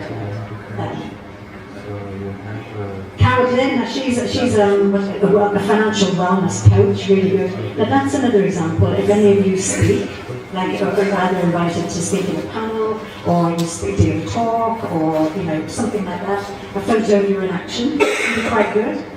She's great. This one, she's really good. So and a nice friendly chat. I think her branding was blue as well. Again, a very similar sort of business, but she's chosen to put her tagline on the top: be financially free, financial empowerment activist. And she's written a book called The Wealth Chef, and it's a TV series. They support now reliable services for renewable energy. So if you've got a very discrete area, a very specific area, that's quite useful as well to get it up there, so that people know where you're coming from. Yeah, global tech strategy, again, he's put all sorts of information. I'm here when this guy's a bit famous, he's doing all these things, so I bet he's a red. You can sort of tell the style as well. But he looks, you know, friendly, warm, friendly, you can see what he does. He's a New Yorker. Again, this is totally different. She runs a business here, it's much more of a family sort of firm, and it's got that sort of, you know, family sort of approach, and that's she's targeting sort of families. But practical and professional support, let's see, yeah. Another one, now this woman's, she sets up funds, she's a real kick-ass fund creator. And see, the whole thing, disruption is everywhere. Now, only thing is, she should have made sure that the disruption her photo wasn't on top, so that's just attention to detail. But it's really interesting with what she does, and I put this as well. This is her phrase, grit defines me. Personally, her story is crazy. She's come from a very difficult background, but she's real sort of kick-ass. And so she wanted something that was like, watch me. And she did. This guy, he's into cyber risk, but he's really different. When I first saw him, I saw his profile. He had this photograph that looked like, I said, was that your prison photo? You know, it's sort of like, he looked all serious and terrible and awful. And he's a good-looking guy, nice smiley face, we've got that. And he's really tremendous. See, bridging the gap between tech and organisational reality. He's not only said what he does, so experienced cyber and human risk leader. He's put his international experience, 20 plus years international project management experience, and it's all about digital transformation. We're bridging the gap between tech. I mean, so a sentence that says how you do things. can be very powerful. Another one, again, this accounting and bookkeeping, but again, award-winning. If you've got any awards, it's quite useful to have up there because you can see at a glance what people do. Guiding SMEs to improve profitability. That's what she does. So again, you want people to land on your profile and think, oh, that's interesting. That's what you want. This is a stop it. Now, obviously, then you need to follow through with things like that. But if you get this bit right, and then follow through with this is great. If you get this bit wrong, people aren't going to look anyway. So this is really important to get this right. And your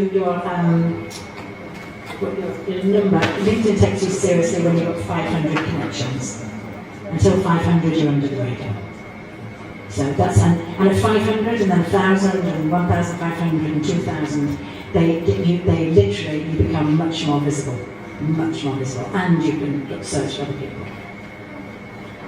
Again, another one, a nice fintech, modern, smart fintech. You can see straight away what it is. It's a factory and supply chain finance expert supporting SMEs. So again, you get the sense. These are just random ones I picked up. There, Ashley. So where's he gone? Oh, there he is. And you need a background thing. But you see, really nice. Private banking, venture capital, private equity, ethical and socially responsible investments. I bet that will get attention as well because that's a really growing thing. But it's really clear, you need a background for it. Please send me the temple. So sorry, this is just a list, so I'm aware of time. Instant impact headshot. If you do nothing else, relevant background, banner photo, and headshot. Then your headline, really the headline, you want to suck people in.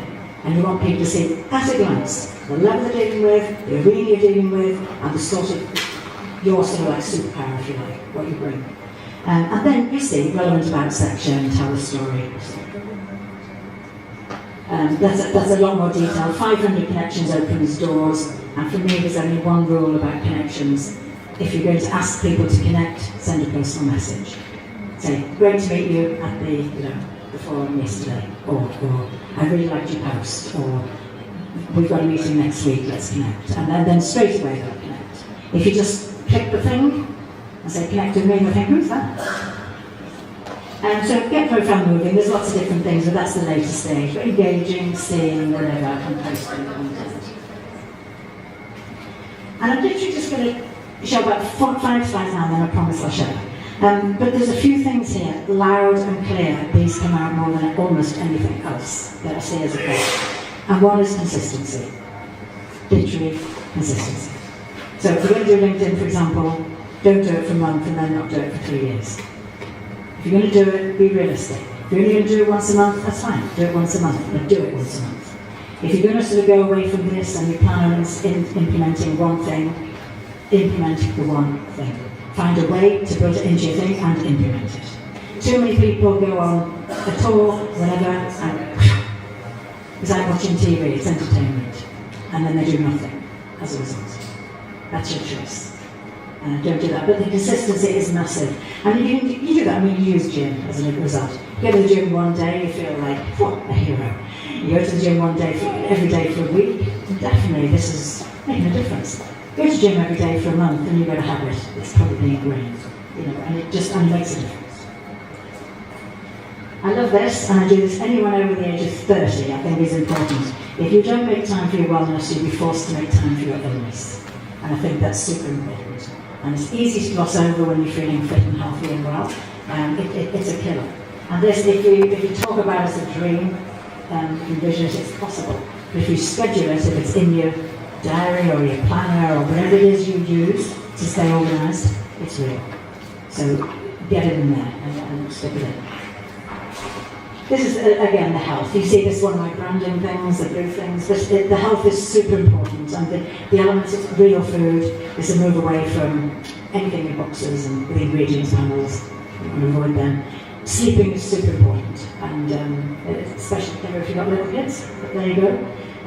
But when people are under pressure as well, I find people I coach, when they're particularly under pressure, the first thing to go is your sleep. If your sleep goes, everything else goes. So it really is, get the basics right. This is called self-care. On the planes, they haven't got that sign saying put your own oxygen mask on first for nothing. You can't help anyone if your oxygen mask isn't on. You're the one who needs to stay healthy. So spending time in nature can help. I had a walk along, an hour's walk along Genoa Beach this morning, actually. So it was rather lovely. Very nice. And lifting weights is really good, and as you get older, that's important, and especially for women. So the aging strong, not just aging. It's different. This I love. Choose a tribe. You've chosen a tribe today, and it's great. It's fantastic you do this. The networks like this are phenomenal because you get smart people, intelligent people who choose to come together to learn about stuff and to do things. Fantastic. And it makes sure that everyone in your arena, they say the 5 people you spend most time with, you'll be like. Choose them. Actively choose them. A local guy came up to me once and he said, "Trish, I'm screwed." He said, "I've got a terrible relationship with my boss, my wife and my mother." So I said, "Oh, okay." Yeah, but choosing your tribe, what you eat as well, what you watch, what you listen to. At the moment, I can't stand Trump, so I don't watch the news because it makes me too depressed and too angry for the day. So I just don't. But once a month, I pick up and see what stupid stuff he's saying. And the last thing really, level 10 focus on level 10 issues. You probably know, who knows this model? Urgent and bold, yeah. It's been around forever. Eisenhower wrote it. Stephen Covey wrote 7 Habits. He made it famous. I think it's such a game changer. And urgent stuff has a deadline. Not urgent stuff doesn't. Important stuff moves you towards your goals. Not important doesn't. So stuff down here, not urgent, not important, they're distractions. We all do it. Too much time scrolling on social media. Too much time walking the room, turn the TV on. Brainless, you know. You're not saying I'm going to watch that movie, it's just brainless turning on. Spending time with people who drain your energy. Just spending time just doesn't do anything. You know, it doesn't make you feel better. So you want to limit that, get rid of it really. Bottom left, a bit of a killer. Is it urgent? Yes, it has a deadline. Is it important for you personally? No. This is where delegation fits, because it's not necessarily done by you. It doesn't need to be done by you. Delegation fits there. If you've got someone to delegate to, question it. And if you have to do it as fast as possible. But those two take you nowhere. Literally nowhere. Bottom left is like making beds at home. Making a bed today doesn't increase the value of your property. It takes you back to where you were yesterday. So keep going. So you want to get rid of these two as much as possible. Top left, that's your day job. You know, stuff urgent and important, definite consequences. That's do it better, get it smarter, smart. This bit's the bit that'll change your life. Is it important? Is it urgent today? No. Important, very. Hopefully, this fits in that box. Any personal development fits in that box. Staying healthy fits in that box. Spending time with your partner fits in that box. Spending time with your kids before they leave for university fits in that box. Planning fits in that box. Holidays fit in that box. And if you schedule them in, they'll happen. I've got a plan at home. I always put holidays in first, and then think, right, I've got to work like crazy to pay for it all now. but the holidays go first, or whatever. So start to get a sense of where you're spending your time, and it needs to be up there and getting better and better and better, and here, planning. So there you go. Last one, there you go. I always encourage people to have a big picture master plan for their life. Work, life, and everything. And then life is about focused daily habits. I've never met anyone successful yet who was all over the place. It doesn't happen. You know, you need this focus, the habits, the rhythm. So your rhythm of meetings, your rhythm of whatever you do, rhythm, so whatever. And then ongoing integration. If there's something that's been useful today, build it in. Get better, get smarter, tell people, whatever. And then regular recalibration. So I'm off to Zanzibar in 3 weeks for a retreat, and that's going to be my recalibration for the next few years. But it's really important to do. And it really does. I mean, everything I know as a coach, it's the thing that puts you in control. And said management and leadership in you, and it is about personalities, it is about progress, and it is about your presence and how you show up. So I said I want to make a thing, so I hope I've done that. And happy to answer questions, but meanwhile, thank you for your time. Good.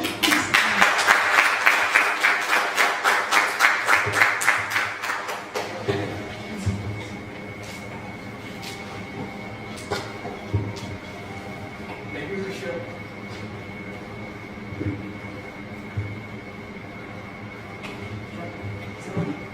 I thought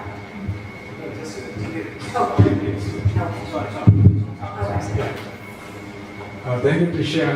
Very wonderful session, actually, really insightful. I'm definitely going to change my LinkedIn. Oh, good. And actually, I've got business cards. Okay, anyone who wants to connect on LinkedIn, please connect. Because I haven't got your name, so I can't connect with you.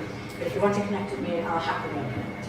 And my question is actually, I have attended several similar sessions, and after each session, what I used to do is that I list down the things I should do to get where I want to, like you mentioned in your first slide. And we often start practicing it for some days, and all the days it fades out, and forget, and finally reach back to the original scenario. So, what's your advice to keep this practicing consistently? Actually, great question. It depends on personal style. For me personally, I'm extremely visual. And I work from home. So I'm office at home, and I have reminders board, I have a dream board, I have a planning board, and I have a reminders board. The reminders board is probably the most powerful.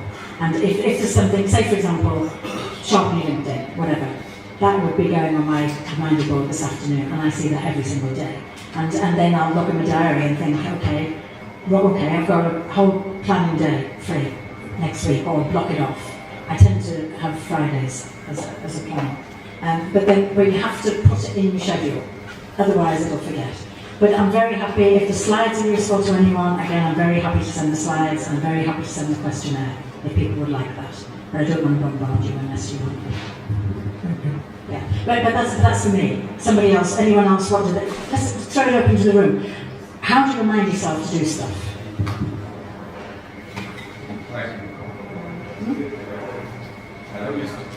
You write it down, yeah, okay. And let's follow this through, where do you write it down? Okay, and what do you do with the notebook? Where does it go? You carry it with you? Yeah. Okay, carries it, great. Okay, a lot of people have that system. Even in this day of technology, nothing like a written notebook with reminders. It's additional one. Additional. Okay. Oh, digital one. Okay. How often do you read it? I don't really read it as kind of, sometimes. There's no going back. Yeah, okay. But it's worth rereading it from time to time, think, have I done that? And sort of check. Again, going back to the consistency thing, whatever you do, have a system, use it, and keep using it. I'm meant to do this. I'm meant to have those meetings with my team, but I forgot. Actually, that's not good enough. Well, your boss wouldn't think it was good enough. Okay, but no, love another system. Anyone else want about another system? Post-it notes, yeah, right? Yeah. Visual, they made a fortune because it was a fantastic thing, yeah. Where do you put them? Yeah? Mirror where? The bedroom. In the bedroom, yeah? So one of the first things you see? Yeah? Great. So you're again a visual person. If you're visual, you will need it written down somewhere where you can see it. If you're really good, if you're always on your phone or your laptop, then you will need it somewhere where you check it. But make it work. Don't just have some mythical thing. So I'll send these slides, don't let them just in a year's time be full of dust somewhere.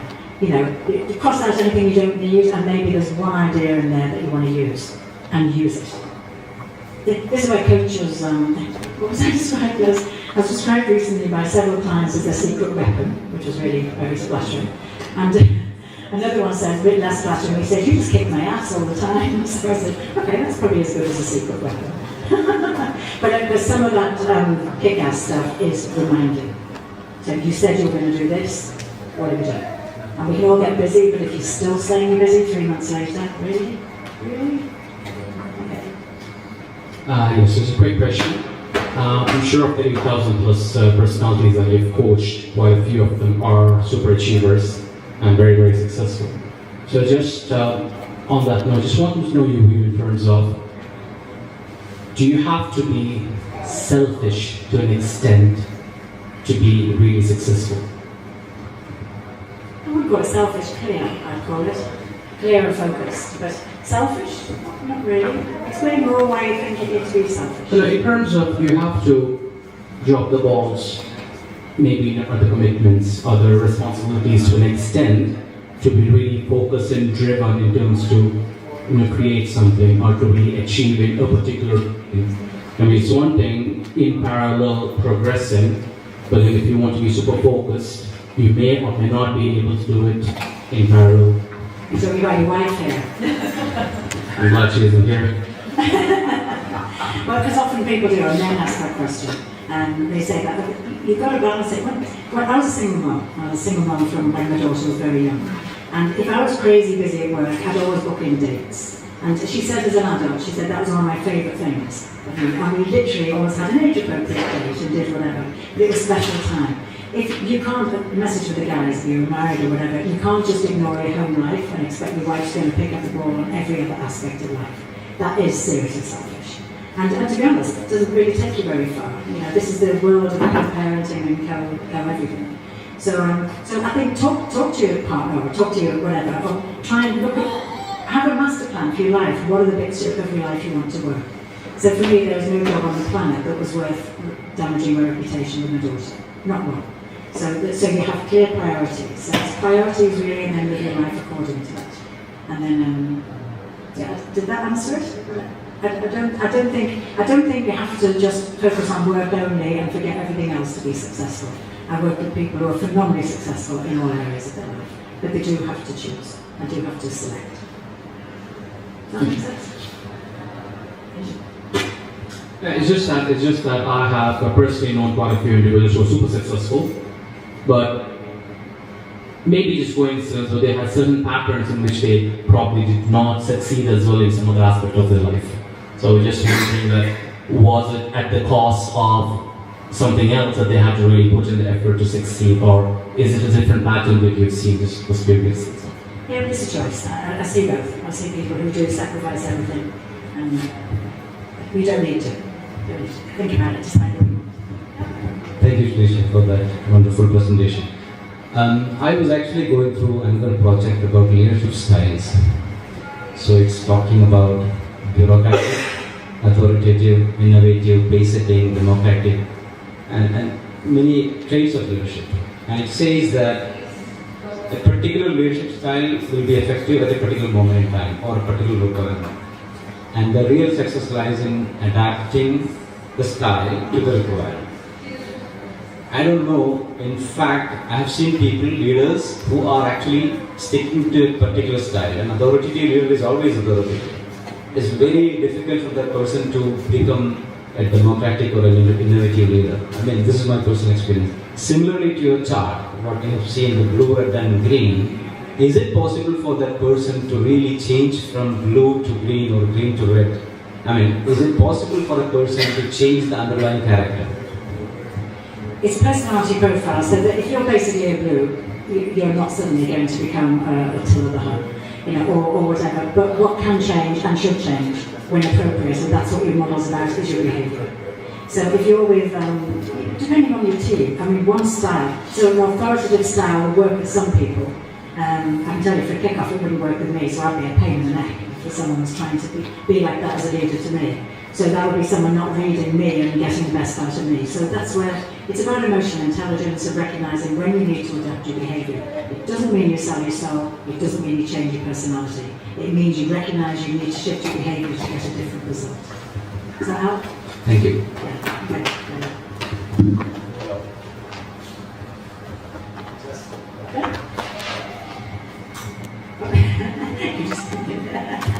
Okay, on this personality test, so like assume I am say blue or a red, whatever. Now, does it happen that I reinforce in my head that I am blue and I start behaving more like a blue in the sense? Yeah, and I've seen people do that sometimes. Some companies actually use it, and they have say, "Ooh, that was a very challenging red statement," or "That was a very blue thing you did." It can help, but I think again, be aware that it's sort of. I'm aware that I'm the red blue, but it doesn't mean I don't have any way to do it. Again, be aware. Really recognise what's happening. It's just a piece of extra information that gives you an idea how you come across. So milking anything or going to extreme anything never works, in my view. In LinkedIn, most financial institutions will have social media policies or something.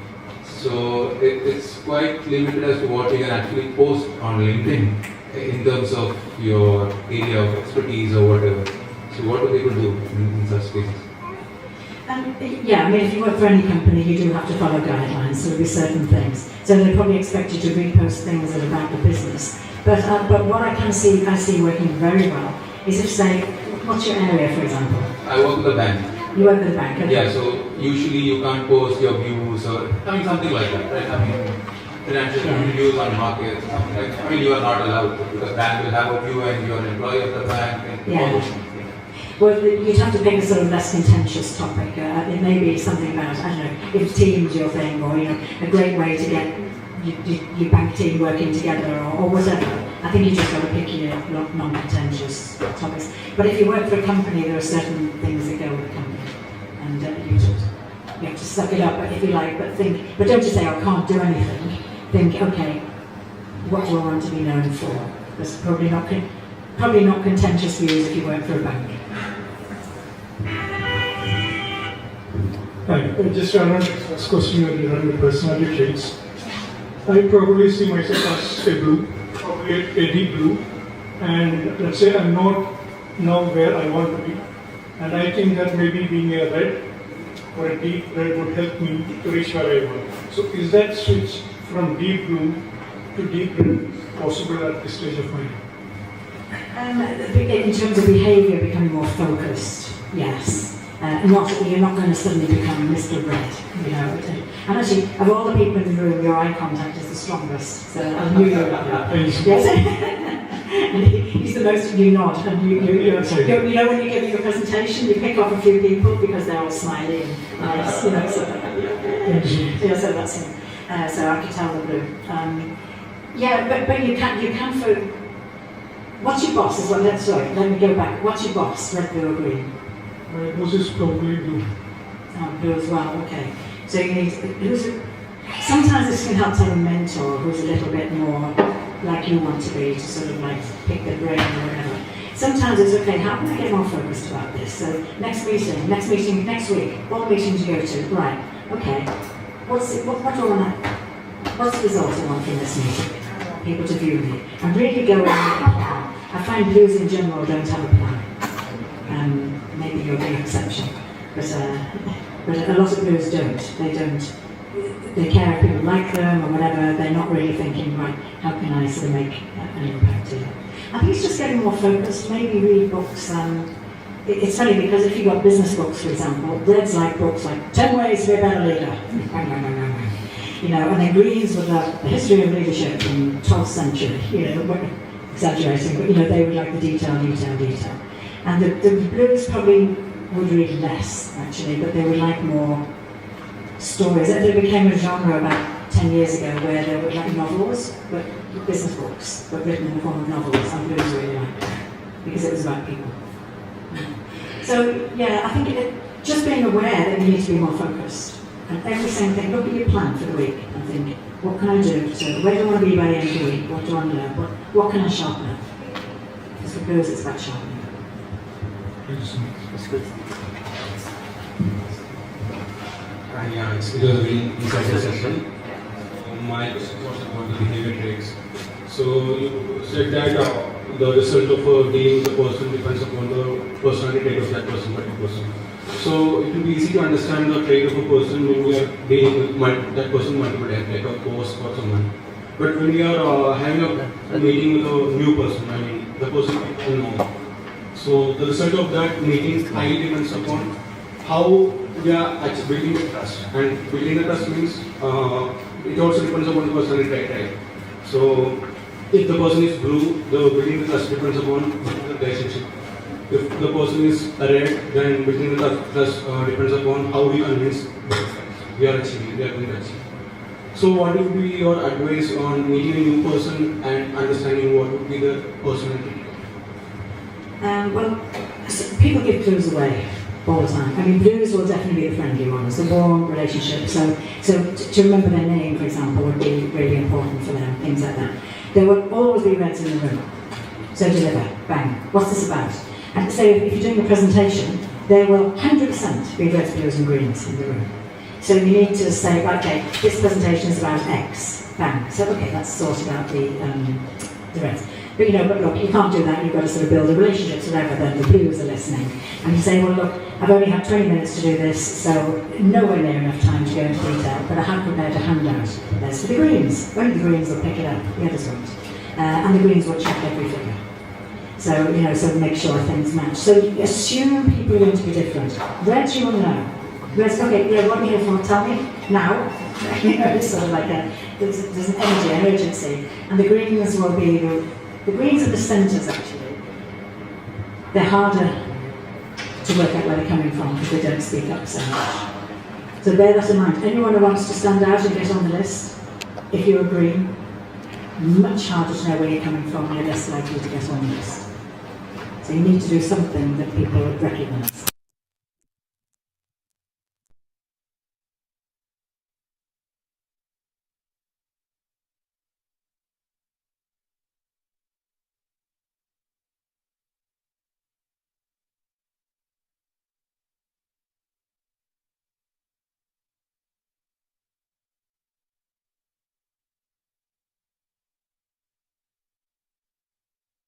The Keeleys right up front, and they were really funny.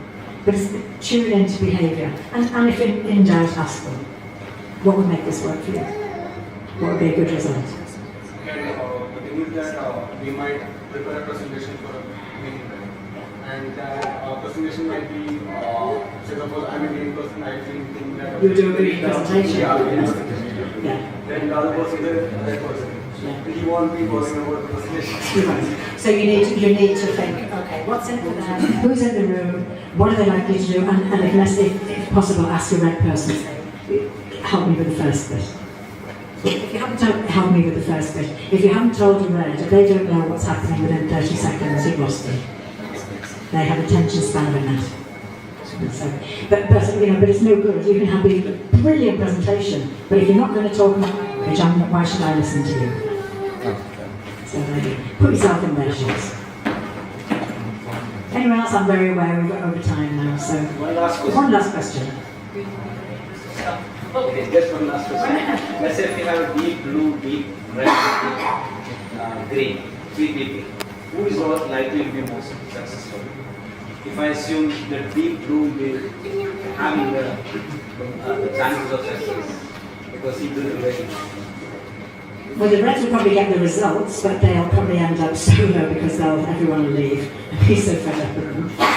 The Greens will deliver a successful thing in 5 years, and then the Blues will still be talking about it, and whatever. So extremes of anything rarely work. And I think the more you can get together, but really understand yourself and understand other people, and what's the power? Use people. Blues are fantastic in customer service because they're naturally helpful. They look at you, whatever, and it's really good. And Reds make things happen. Greens, where you need that professionalism. Use people where they're good. All right, last one. Right, okay. Well, thank you very much for your time. I'm going to pass theirs, and we're at time now.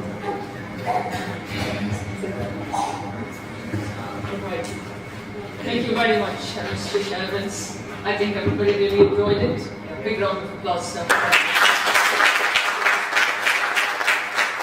given us a range of toolkits, not just one or two. I think there was a huge, call it a pedagogical but practical toolkit. And as she rightly said, nothing right or wrong. Each one can pick and choose what was best for them. So, to a small token of appreciation, present a small token of appreciation on behalf of the matters for my call on Justice Equality. Please come to the stage.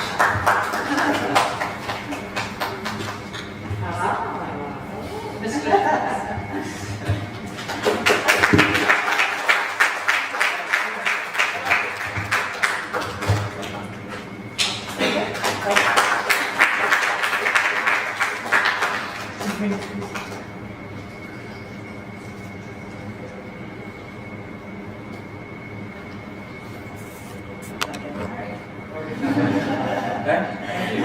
Thank you very much. Thank you for that. Tricia, please take a seat. Do we have time for the newcomers? Yeah. All right. So, as a normal practice, Ms. Tricia, we also have a lot of people who are newcomers to, first timers to UAE. So I'm going to pass the mic. Very quick, 30 seconds. Introduce yourself and what was something else you want to add. So 30 seconds. Go ahead. Hi. First of all, thank you so much for the wonderful presentation. Because I had a lot of takeaway from your slides and Can you stand? yeah. Okay, so myself, I'm Hussein. I'm coming from Palakkad, and recently I just moved here to Dubai. It's been one and a half month. I was working in Chennai. I'm a CMA US professional. I was working in a company, State Street, which is mainly on the banking side. So yeah, I'm seeking for an opportunity over here in Dubai. My dad is here actually, so I moved here. So yeah, that's it. Thanks so much. Coming here for the first time? Yeah. Please take a seat, please. Okay. Hi everyone, I'm Nora. I'm a qualified chartered accountant. So I recently came here to UAE. So I have been here for 1 month. So I'm also seeking for a job. And really, it was really a wonderful session. I really got good insights from you, and it's really good to watch you. It's an interesting session. I previously worked in Accenture, and last organization I worked also, it's a UAE firm, but I worked in back office. So my interest was in finance rather than audit. So yeah, it's good to connect with you all, and I hope this network brings us a good future, like good communication and all. And very thankful. Thank you. Anyone else who's new to Dubai and would like, please come. Hello everyone, my name is Rizwana, and I'm with my husband today. And Tricia, I'm really thankful that I'm here. And Mr. Ashik, I haven't met him before, but I'm really grateful to you that you invited me to this. And I've been here in UAE for the past 2 years in finance stream, and I'm currently looking for a new opportunity. But that's not why I'm here, but this is the first time I'm attending our course presentation. And can you guess which personality I would be from my talking? Very confident, so there's elements of that, but also you were very smiley as well, so you were but she's also worked for Accenture, and Accenture is a very bad organization. Actually, she's my friend too, and she was working in Accenture. I was in education industry, but before I was working in the Valley audit too. But I consider myself as a blue, but somewhere in the middle of blue and green, I would say, because I was not asking any question, because I was taken aback, because I'm thinking like, let's just be quiet and see how people talk. So yeah, thanks so much, and I'm really delighted that I see you here taking the stage. Thank you so much. Thank you. Thank you very much. Anyone else who's new to Dubai? Yeah, please.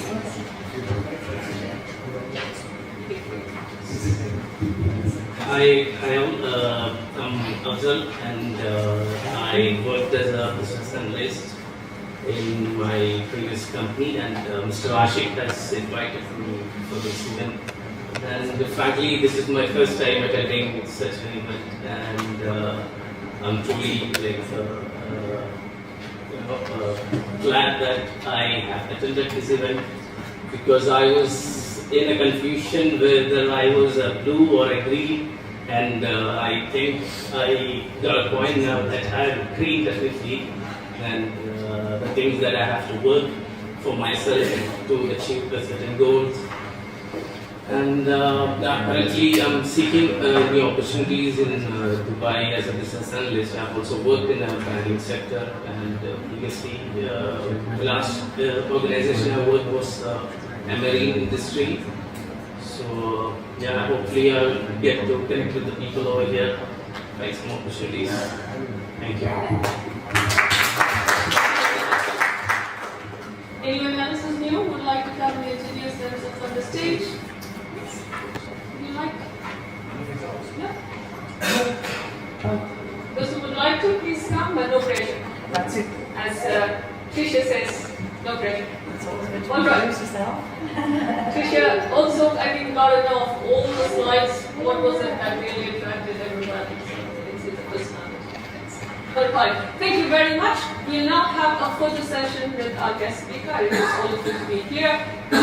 Background, if we could change the PPT background to the main side, please. And then after that, we have light refreshments at the to take this at the end of this room. Once again, on behalf of Money Matters Forum, thank you very much. On Saturday, 2 hours to spend it for networking, learning, and growth. Money Matters Forum would like to extend a big thank you to one and all of you. And once again, Tricia, thank you very much for being